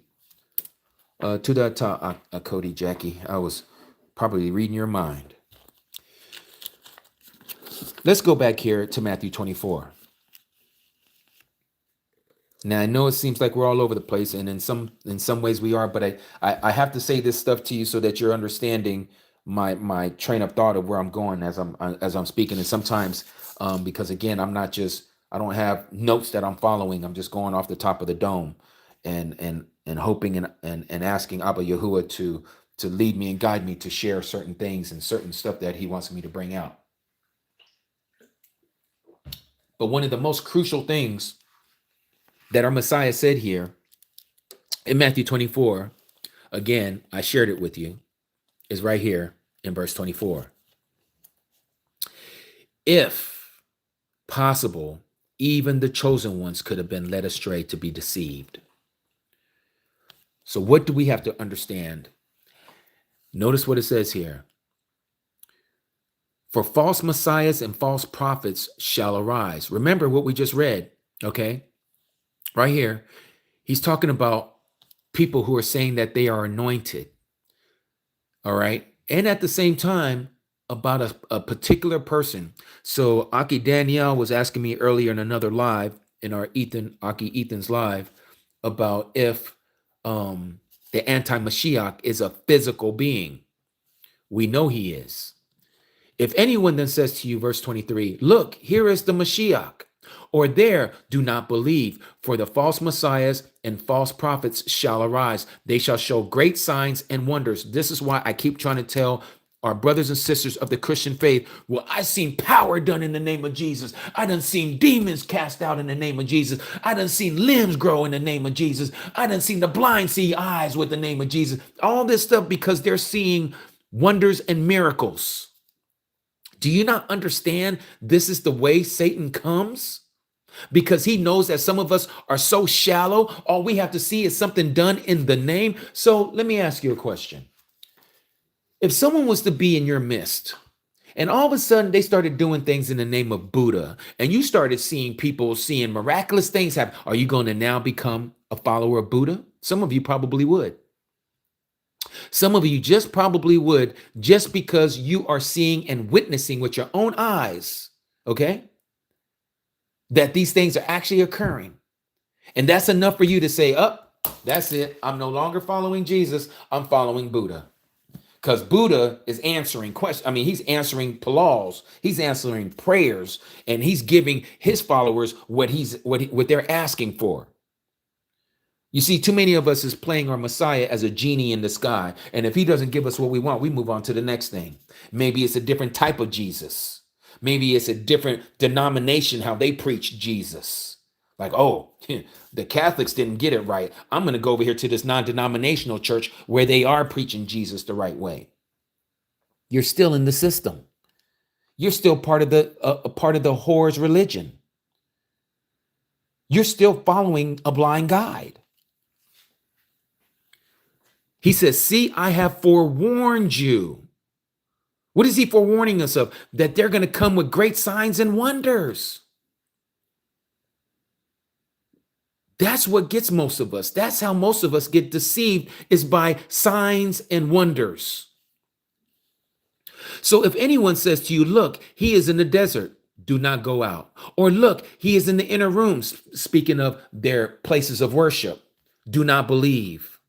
For as lightning comes from the east and shines to the west, so also shall the coming, paraiusa in the Greek, of the son of Adam be. So when our Messiah comes, he's saying that as when you see lightning, anytime you guys seen a lightning storm, you know what I'm talking about.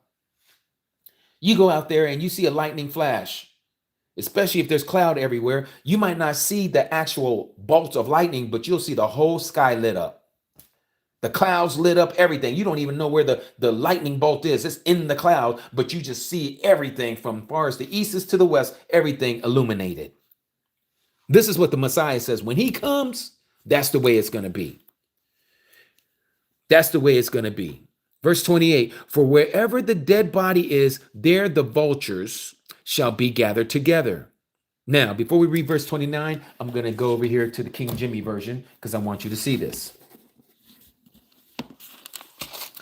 Matthew 24, because there's certain words that have been used in Christianity, and I need you to see it in that frame of thought so that you can see that, for one, Christianity has been teaching this false doctrine of this pre-tribulation rapture.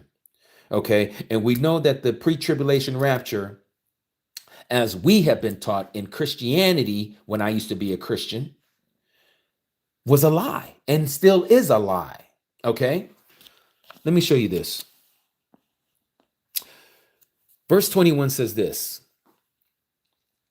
for then shall be great tribulation, such as not since the beginning of the world to this time, no, nor ever shall be. When you start reading all of this, and we just read most of this here, okay, all the way down to here, verse 28. I was just reading about, for wheresoever the carcasses there will be eagles. In the translation that I read, it said vultures be gathered together. But notice what verse 29 says. Immediately after the tribulation of those days. What days?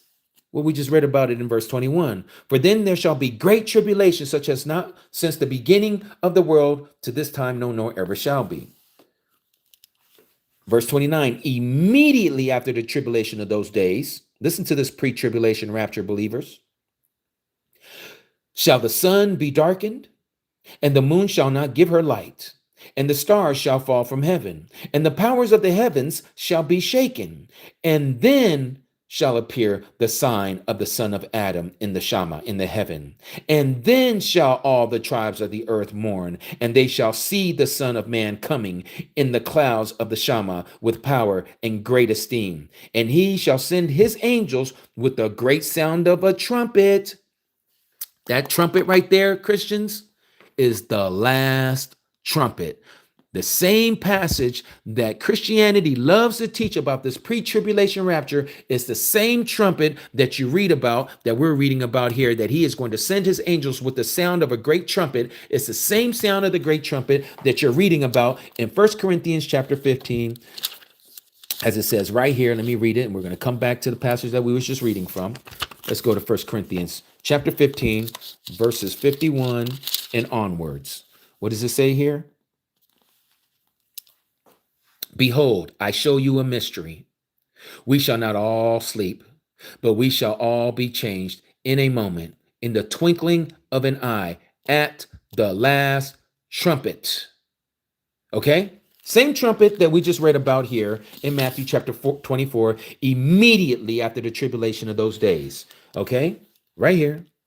Immediately after the tribulation of those days shall the sun be darkened, the moon shall not give her light, and the stars shall fall from heaven, and the powers of the heaven shall be shaken. And then shall appear the sign of the son of Adam in the heaven, and they shall, and then all the tribes of the earth shall mourn, and they shall see the son of Adam coming in the clouds with heaven, with power and great esteem. And he shall send his angels with a great sound of a trumpet, the last trumpet, and they shall gather together his elect from the four winds, from one end of heaven to the other.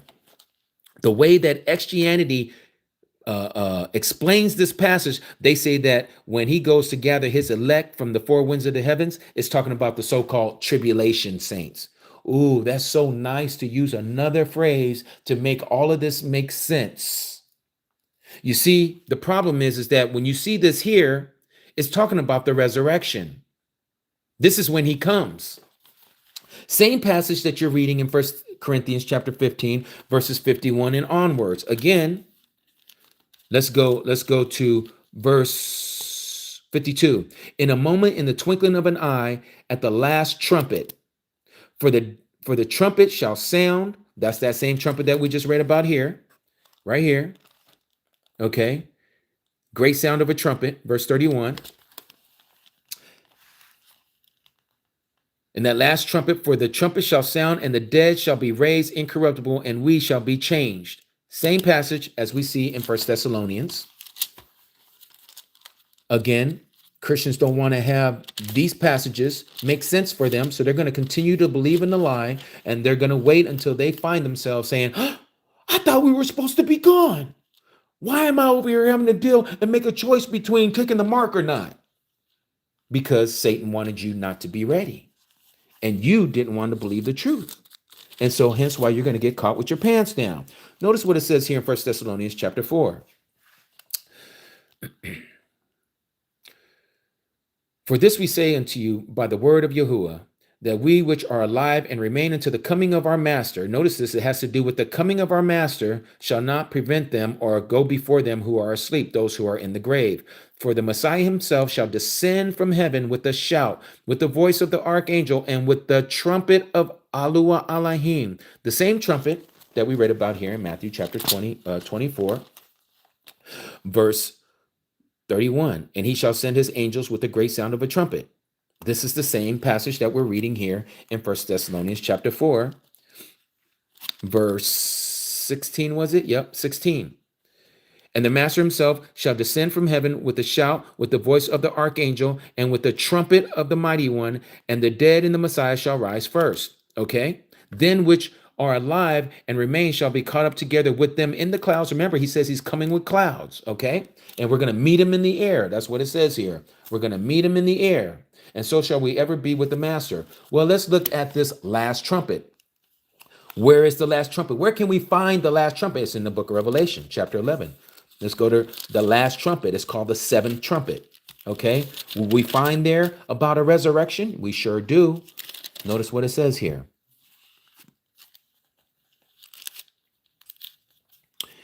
And give me a second. Oh, here it is. Verse 15. This is chapter 11, verse 15 of Revelation. This is the last trumpet. Remember, there's only 7 trumpets, and this last trumpet, which is the 7th trumpet, has to do with a resurrection. And the 7th angel sounded, and there was great voices in the heaven, saying, the kingdoms of this world have become the kingdoms of our master and of our Messiah, and he shall reign forever and ever. And the 24 elders which sat before Yahuwah on their seats, fell on their faces and worshiped Alua Elohim, saying, we give you thanks, O Yahuwah, the mighty one, Al Shaddai, which is almighty, which is and which was and is to come, because with your power you do reign. Verse 18, and the nations were angry, and your wrath has come. Notice what it says here, and the time of the dead, that they should be judged, and then that they should give reward unto the servants of the prophets and to the saints and to them that fear your name, Yahuwah, not Lord and God. Those are not names, those are titles. Small and great, should destroy them which destroy the earth. So now, let's go back over here. Notice what it says here. Again, this is the seventh trumpet. This is the last trumpet. This is the trumpet of the mighty one. This is that trumpet, okay? Again, you notice here it says it was the time for the dead that they should be judged. How can the dead be judged if they're not resurrected? They had to be resurrected. And why? This isn't those that don't believe. These are those who do believe, because notice what it says. It says that you should give reward to your servants, the prophets, and to the saints. So it's talking about the Old Testament and the New Testament. So much goes for the pre-tribulation rapture, as you've been taught, Christians. And I can back it up again, even with Shaul's teachings, Paul's teachings. He says the same thing, and we went over it, but sometimes you got to remove the scales off of your eyes to be able to even see or notice it, because we are so caught up into tradition that we can't even get an understanding of what is being told to us. 2 Thessalonians chapter 2. Notice what Shaul is talking about. He's talking about the second coming. Now we beseech you, brethren, by the coming, parayusa, of our master Yahusha, and by our gathering together unto him. Okay? Shaul is not talking about for the tribulation saints. He's not talking about something that's supposed to happen or occur after the tribulation of those days, as if you're supposed to be here and you're going to be taken up before the tribulation. That's not, he's talking about this is inclusive. This is one time where those who are part of the first resurrection is going to happen, and it happens at his second coming. And this is why he says, by our gathering together with him, that you be not soon shaken in mind or troubled, or neither by spirit or by word or by a letter, as if from us, as if the day of Yahuwah, not Christ, is at hand. What is the day of Yahuwah? That's when the dead is resurrected.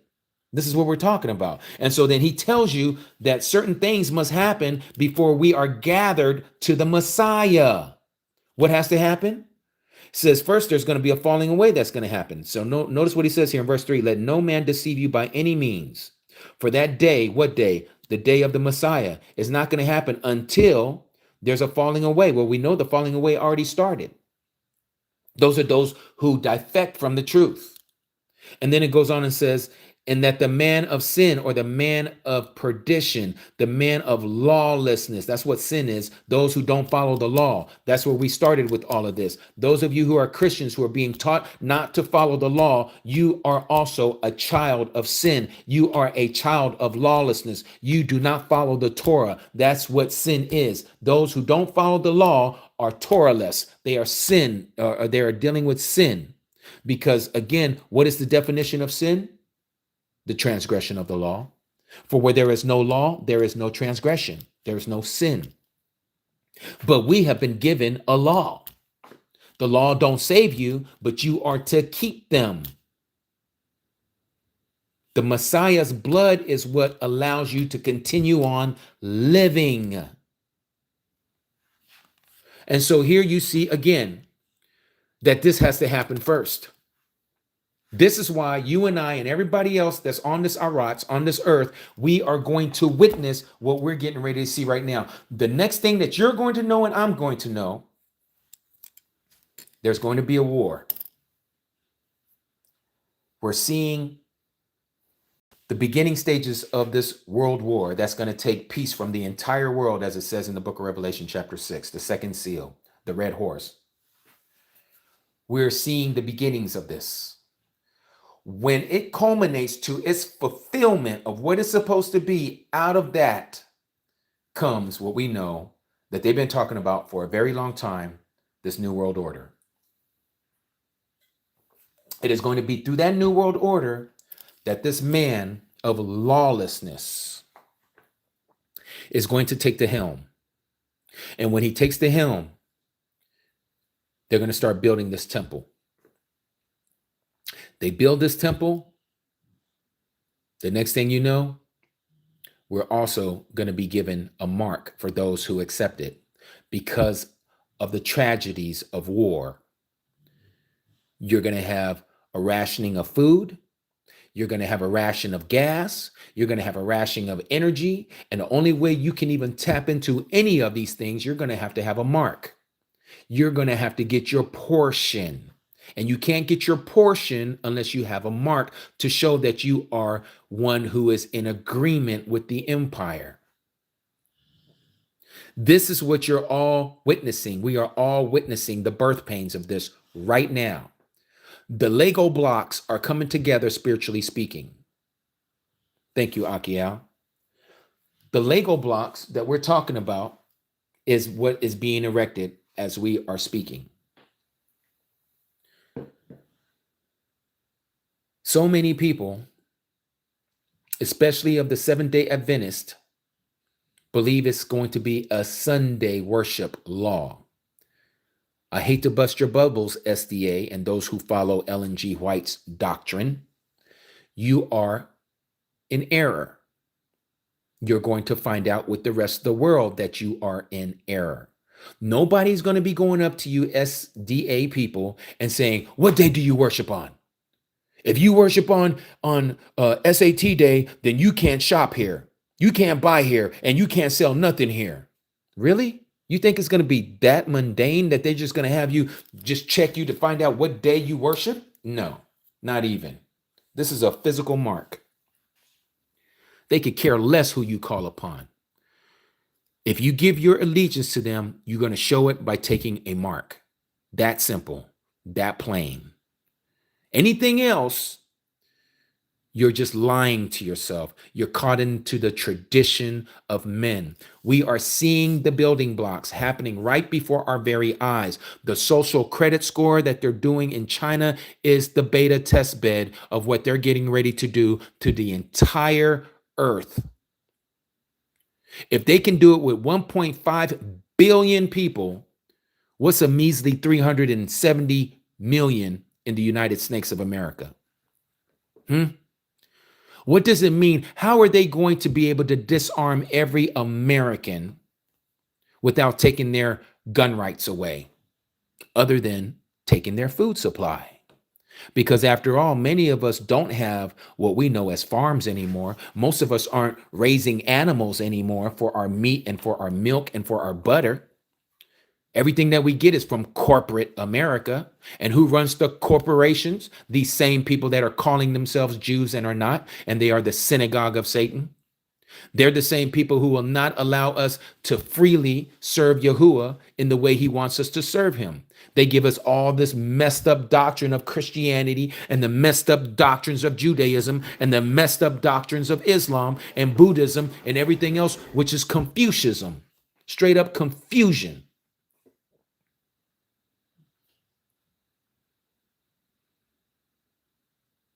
This is happening right now in our face. So the abomination that's going to cause desolation is the third temple.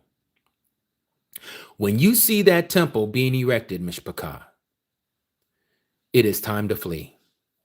If you wait until the day that Yahusha says, Matthew chapter 24, you just might be too late. Let me show you what I'm talking about. Put on your spiritual eyes. Notice what he says here. In fact, let me get out of this King Jimmy. Let me get back in here to a better translation. Let me sit on down.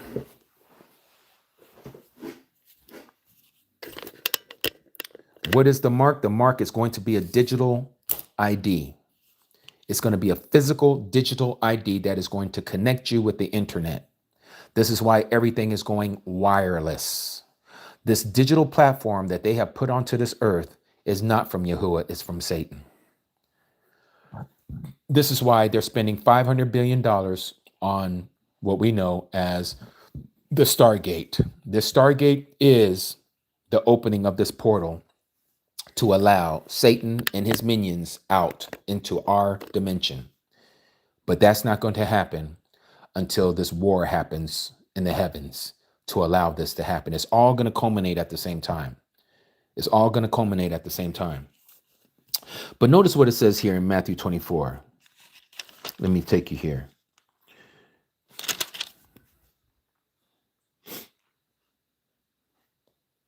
Let me find it. Give me a second.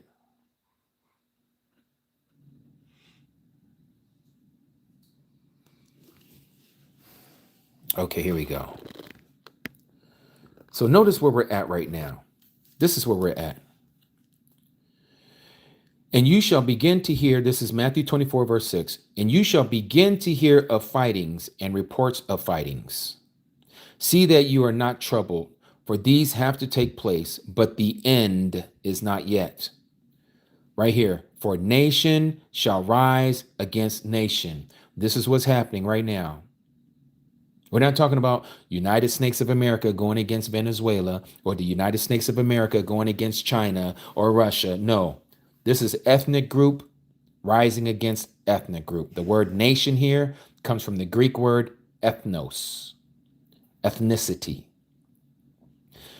Reign against reign. Now this is talking about country against country. But this right here, nation shall rise against nation. This is talking about civil war. This is a war between the skin colors.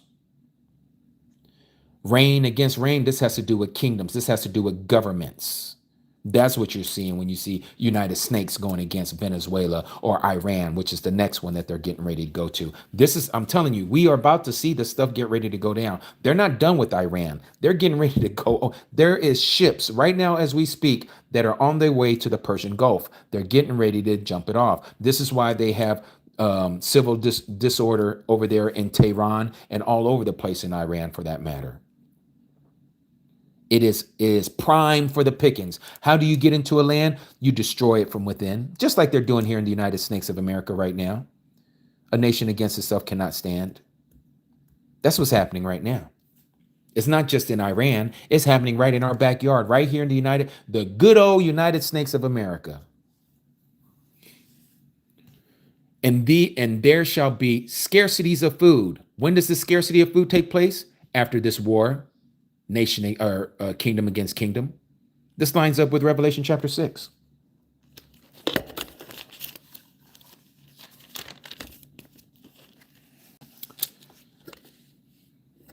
Most of you already know the first seal, that was COVID-19.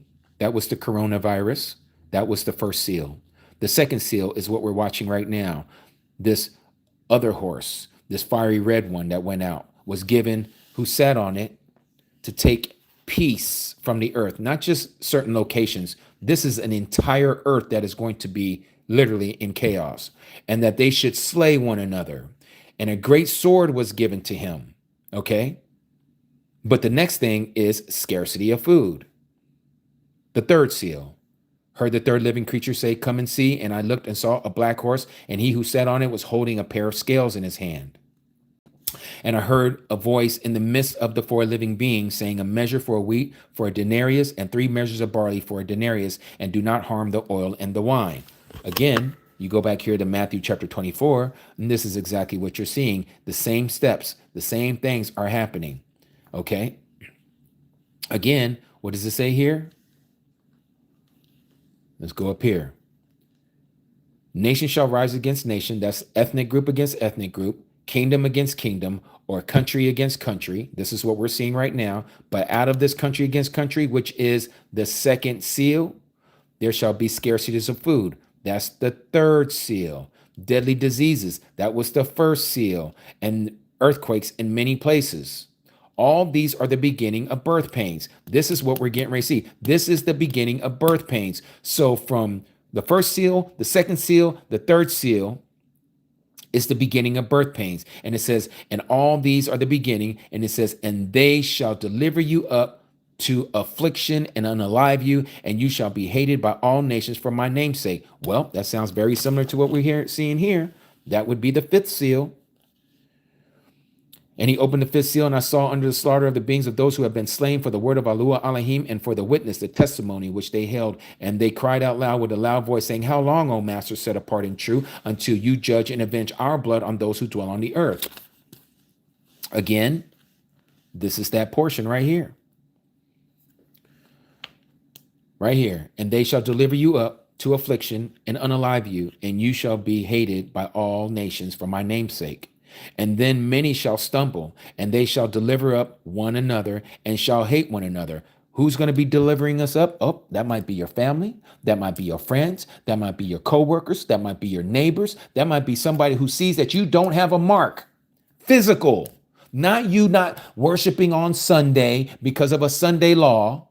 Has nothing to do with that. Nothing to do with that. Stop thinking the way you have been taught, Christians. All your denominational teachings is a lie. You need to come out of her, like it says in Revelation chapter 18, verse 4, and you need to see with new spiritual eyes so that you no longer are being deceived by Satan's trickery that he has given to us through religion. This is what he's been doing since the very beginning, since Babylon. Has always caused people's eyes to steer away and stray away from the truth. No different. No different. And many false prophets, meaning those who go out with the word, shall rise up and lead many astray. When is that going to happen? Right after that. They're going to be telling everybody, just like it was in the days of King Nebuchadnezzar, worship him, bow down and worship him. These John Hagees and all these other people, T.D. Jakes, all of them, they're going to be pointing the finger to whoever this guy is in the flesh, who is Satan incarnate in this man, and say, that's who we need to worship. That's who we need to worship.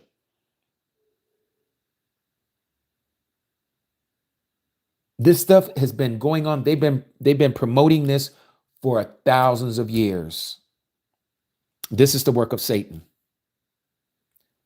One generation dies, the next generation picks it up. How is that possible? Because Satan is the one who's at the helm. He's the one who's teaching this. He's the one who's giving them their agenda of what they're supposed to follow, their curriculum in their seminary schools, telling them this is the gospel. This is how you preach the good news, if you will. And then you see people being unalived in the name of Christianity. And you're like, see, there's proof. This has got to be the truth because it says in scripture that we're going to be persecuted. And Muslims are being persecuted too. You just might not know it because you're seeing everything from the eyes of a Christian. Buddhists are also being persecuted too because you're not looking at it with Buddhist eyes. You're looking at everything with Christian eyes. So you only see what benefits you. Everything is relative to you as a person. You're not thinking outside the box. Satan will use that stuff as trickery to get you to be led astray. Because you got your eyes on a certain group of people that are being unalived by another group of people. And you say, well, that must make it the truth then, because it says in the scriptures that we're going to be unalived. It didn't say you were going to be unalived. You thought it was supposed to be Christianity. It don't say Christianity nowhere in the book, except for those that put it in there and said they were first called Christians in Antioch. We know this. Hold on one second. According to the Bible, this thing came back on. The once ancient Roman Empire Let me find it. will rise again. And there arose. Oh, man, I got all kinds of stuff coming up. Hold on. I don't know why all of that just came on. I apologize, you guys. But this is talking about the people who know the truth. This is how we are going to get tested. This is what the whole Great Tribulation is all about. The word Great Tribulation is the great testing. Just like Yahuwah has tested all his people that came before us. Every generation of believers had to be tested for what they believed in to see if they were going to stay true to him and to the word, or if they were going to deviate. And right now, we got a mass exodus of people who have deviated from the truth and they call themselves Christians. And it is not until now that the wool has been pulled over off of our eyes so that we can call Christianity for what it is. It is the satanic religion that has been given to us by Satan because it has changed everything. And if you don't believe it, then you're stuck in the lie and you're going to find out on that day of judgment. I don't know what else to tell you, but that you need to come out of her. That's all I can say. And if you don't believe it, you're going to find out on that day when you stand before him because you did not want to hear the truth. You're not going to hear this truth in a brick and mortar building. 100% you're not going to find it in any brick and mortar building with a cross and a steeple or a crescent and a steeple. You're not going to find it. You're in the religion of man. You got to come out of those religions. Those religions are leading many people astray. Those religions have got you caught up into their doctrine. That's why you can't see the truth when it's staring you right in the face.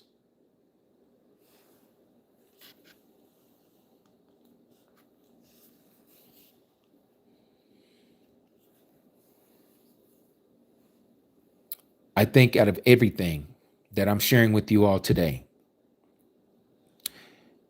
you're going to have to realize something.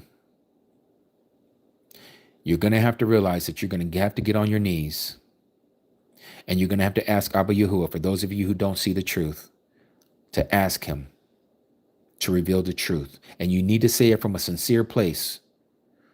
Don't be saying like, well, God, I heard this guy on YouTube and I think he's lying, but show me the truth. I don't want to be led astray. Show me the truth.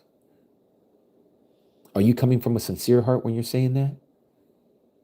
Or are you just saying that because maybe part of your prayer, I was about to say Palah, some of you don't understand what I'm saying. If you hear me say Palah, it means to pray in Hebrew. Your prayer might be to say, oh, Father, all these people that are coming in with this new doctrine and it's new to you, but it's not new. This is the original from the beginning, the message that was given to us and our forefathers, but you don't want to believe it. So you would talk something like, have their eyes to see what they don't understand, and make Jesus and Jesus only be lifted up, and every man be lifted down or brought down. Let every man be a liar, but only you be true, God. All this stuff that we're saying. And people say, well, I speak English. It's not about the English. It's not about the English. It's about your heart. It's about your mindset.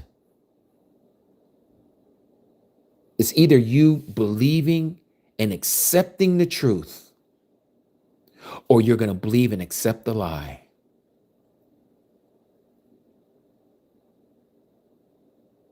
Now, there's many ways we can go with this end time prophecy. There's many places we can go with what the limited information that I understand and the knowledge that I have, other than what I know is not the truth. I go back through the decades of times that I was in Christianity and the teachings that I have done through eschatology, which is end time events.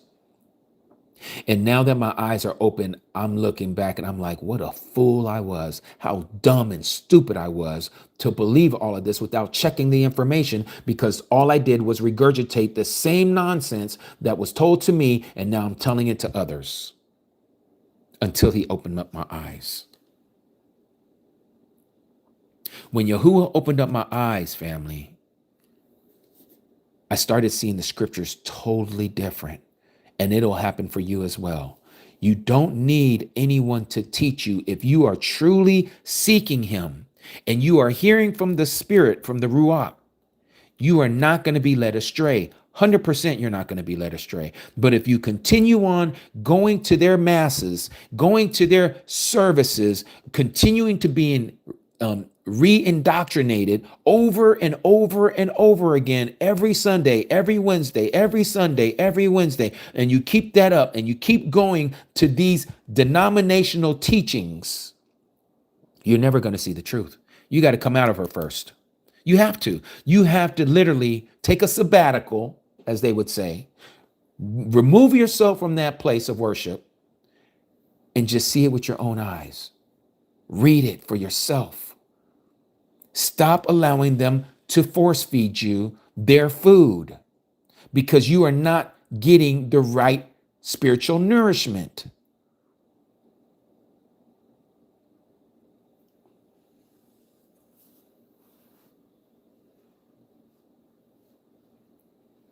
John Doe, you say, now you're speaking truth. Well, I have been speaking truth for a while. You might not have believed all of it, John Doe, but it is true. Don't take John Doe off here. I'm saying that right now. All of you who are my moderators, don't take John Doe off yet. Okay? Because John Doe, you just caused a very big sin to yourself by saying that Yahuwah is junk. I think you might want to rephrase what you just said.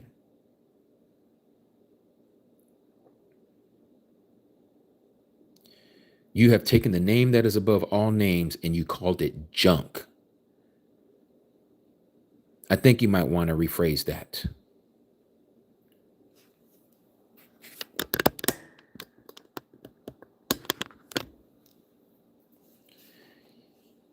You see, I don't have to fight for Yahuwah. Yahuwah fights for himself. And when you have somebody that says something like that, like this John Doe character, that is wrong. Okay? Oh, you're saying it's true too, John Doe? Well, you said, and I apologize. You said you're trying to help me? Okay, well, I don't really need help, but let me just say this. The way you just put that together, you said Yahuwah and junk. Now, I might have been confused. Please set me straight. Are you saying that the name Yahuwah is wrong? Because I don't want to false accuse you of something that you did not mean. So you have the right to set yourself straight here.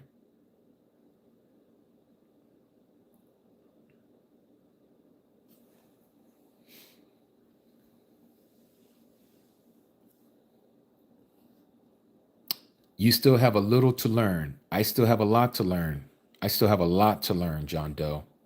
You might want to take a little bit of that medication yourself because you sound like you already know everything.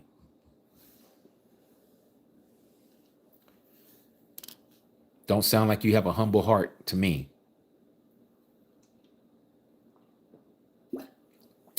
As a lot of people like to say, John Doe, and I'm going to say it to you. Yes. Let me say this to you, John Doe. If you have the truth, then you should have your own live and you should be teaching. Do you hear what I'm saying? If you have the truth, John Doe, you need to have a live and you need to start teaching. Because what you're doing right now, which is being distracting, you're not doing anything but causing division, and the Creator is against anyone who brings discord amongst the brethren. That's an abomination to him.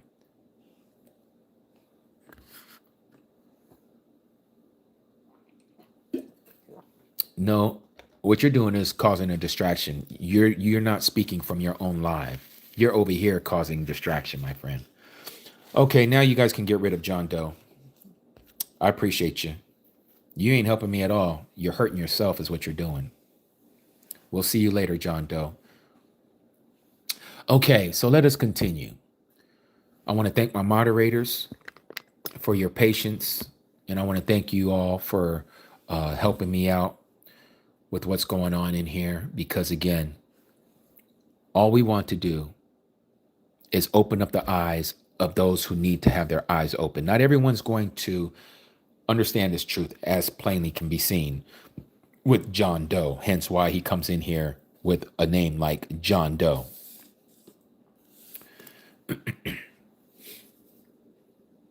I will say this again. You have to get this truth into your heart. Come out of Christianity, okay? And again, I know that that's ruffling the feathers wrong with some of you. But please, please, please, please look into the history of Christianity. You're going to find out for yourself that the Messiah's name is not Jesus. His last name or his title is not Christ. What he gave us was not Christianity. He never told us to do away with the law. He never told us not to keep the Sabbath. He never told us that we can make the Sabbath whatever day we want. He never told us that we can eat anything we want. I mean, I can go on and on about the things that we have been taught in Christianity that goes fly in the face of our Abba Yahuwah and him giving us his teachings. Yes, appreciate it, Ak. Yes.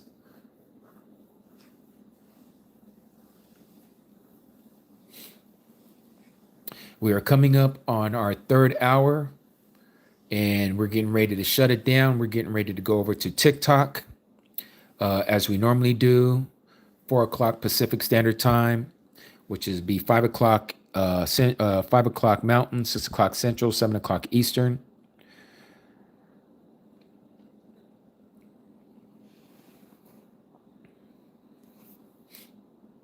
I want to share this with you as well before we pray. And pretty much what I shared with you guys about the abomination of desolation was kind of like surface, because it's a whole lot, and it would take me more than just these 3 hours to get into it. Hopefully in the near future we can get more into it, one subject at a time. But know again that the abomination that causes desolation is going to be the third temple. They are preparing it as we speak. They're getting ready to erect it, but certain things must happen, like this world war. Once the world war is over, they are going to build the third temple. They're going to set it up.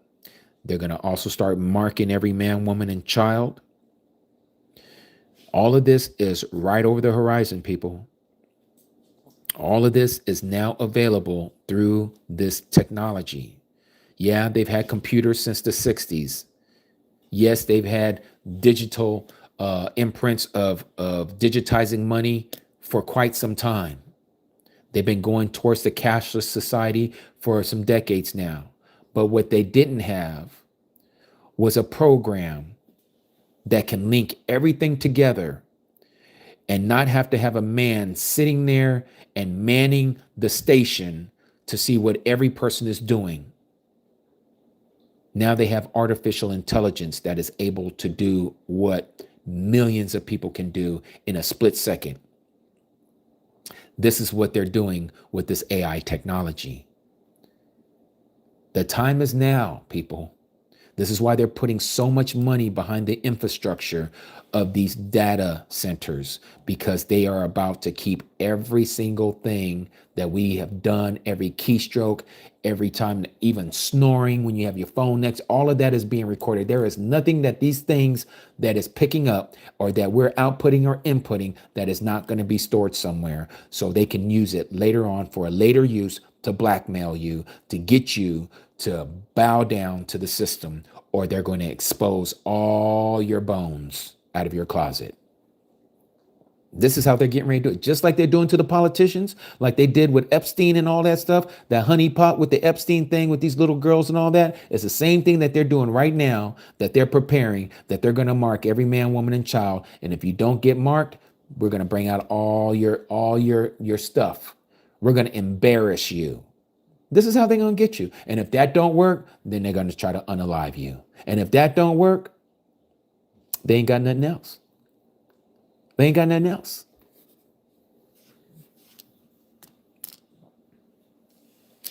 Your Honor, I have not yet, but I will as I get ready to get off. I will as I get ready to get off and we get ready to go on TT. We're going to have open mic nights tonight, and through that I will be playing music here and there between people. So we're going to kind of try to knock out two things with one stone.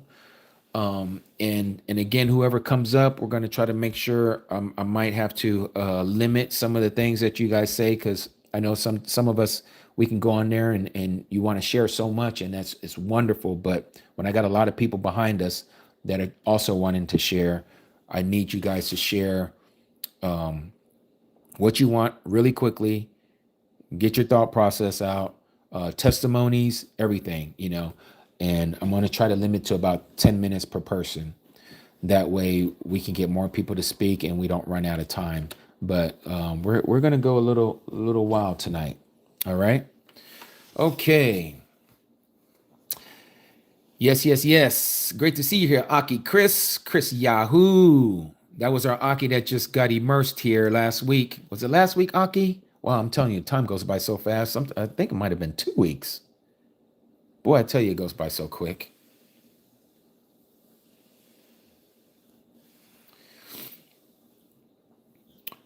Hallelujah. Yes, sir. Yes. All right. Well, if you've heard this for the first time and you're not a follower, please subscribe. We come on every weekend here on YouTube, and then we go on to TikTok only on SAT days. Unless something else is occurring that I might go on there for another reason. But I want to thank all of you for coming in and listening.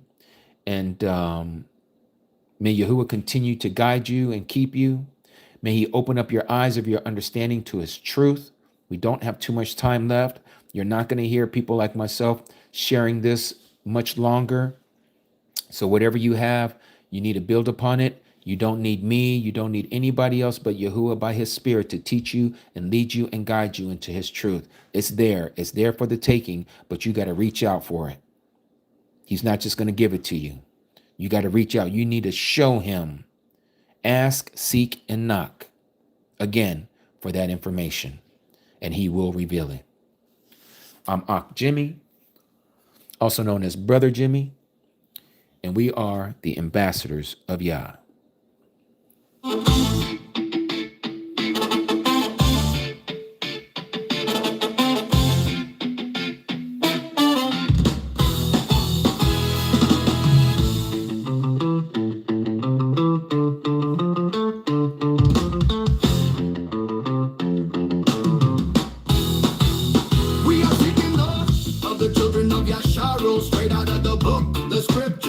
Sharper than fishing hooks, stacking souls, taking tolls, leaving devils shook. Who we be? Messengers, truth bringers, that's the key. Unlocking minds, leaving darkness in debris. We are the ambassadors of YAH. We are the ambassadors of YAH. Spreading love from near to far. We are the ambassadors of YAH. Listen close, hear us, yeah. We are the ambassadors of YAH. Spreading love from near to far. We are the ambassadors of YAH. Listen close, hear us, yeah. Verses be thumping, shofars be blowing, beat be steady. Word power every hour, truth already.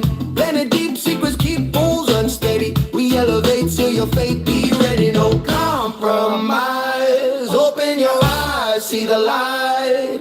Walk tall, stand strong with all your might. We are the ambassadors of YAH. Spreading love from near to far. We are the ambassadors of YAH. Listen close, hear us, yeah. We are the ambassadors of YAH. Spreading love from near to far. We are the ambassadors of YAH. Listen close, hear us, yeah. Hallelujah.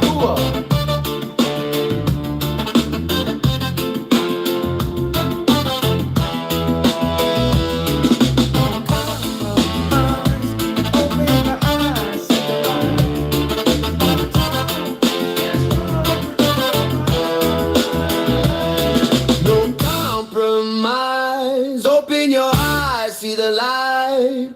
Walk tall, stand strong with all your might. We are the ambassadors of YAH. Spreading love from near to far. We are the ambassadors of YAH.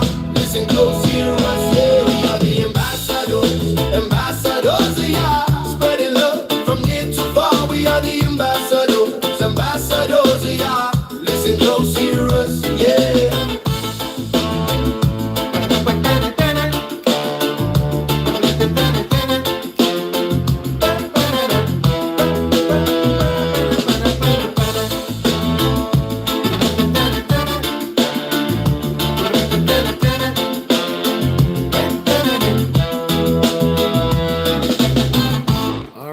Mishpachah. I will see you on the other side on TikTok. Blanca, that song is one of my originals. It's called We Are the Ambassadors of YAH.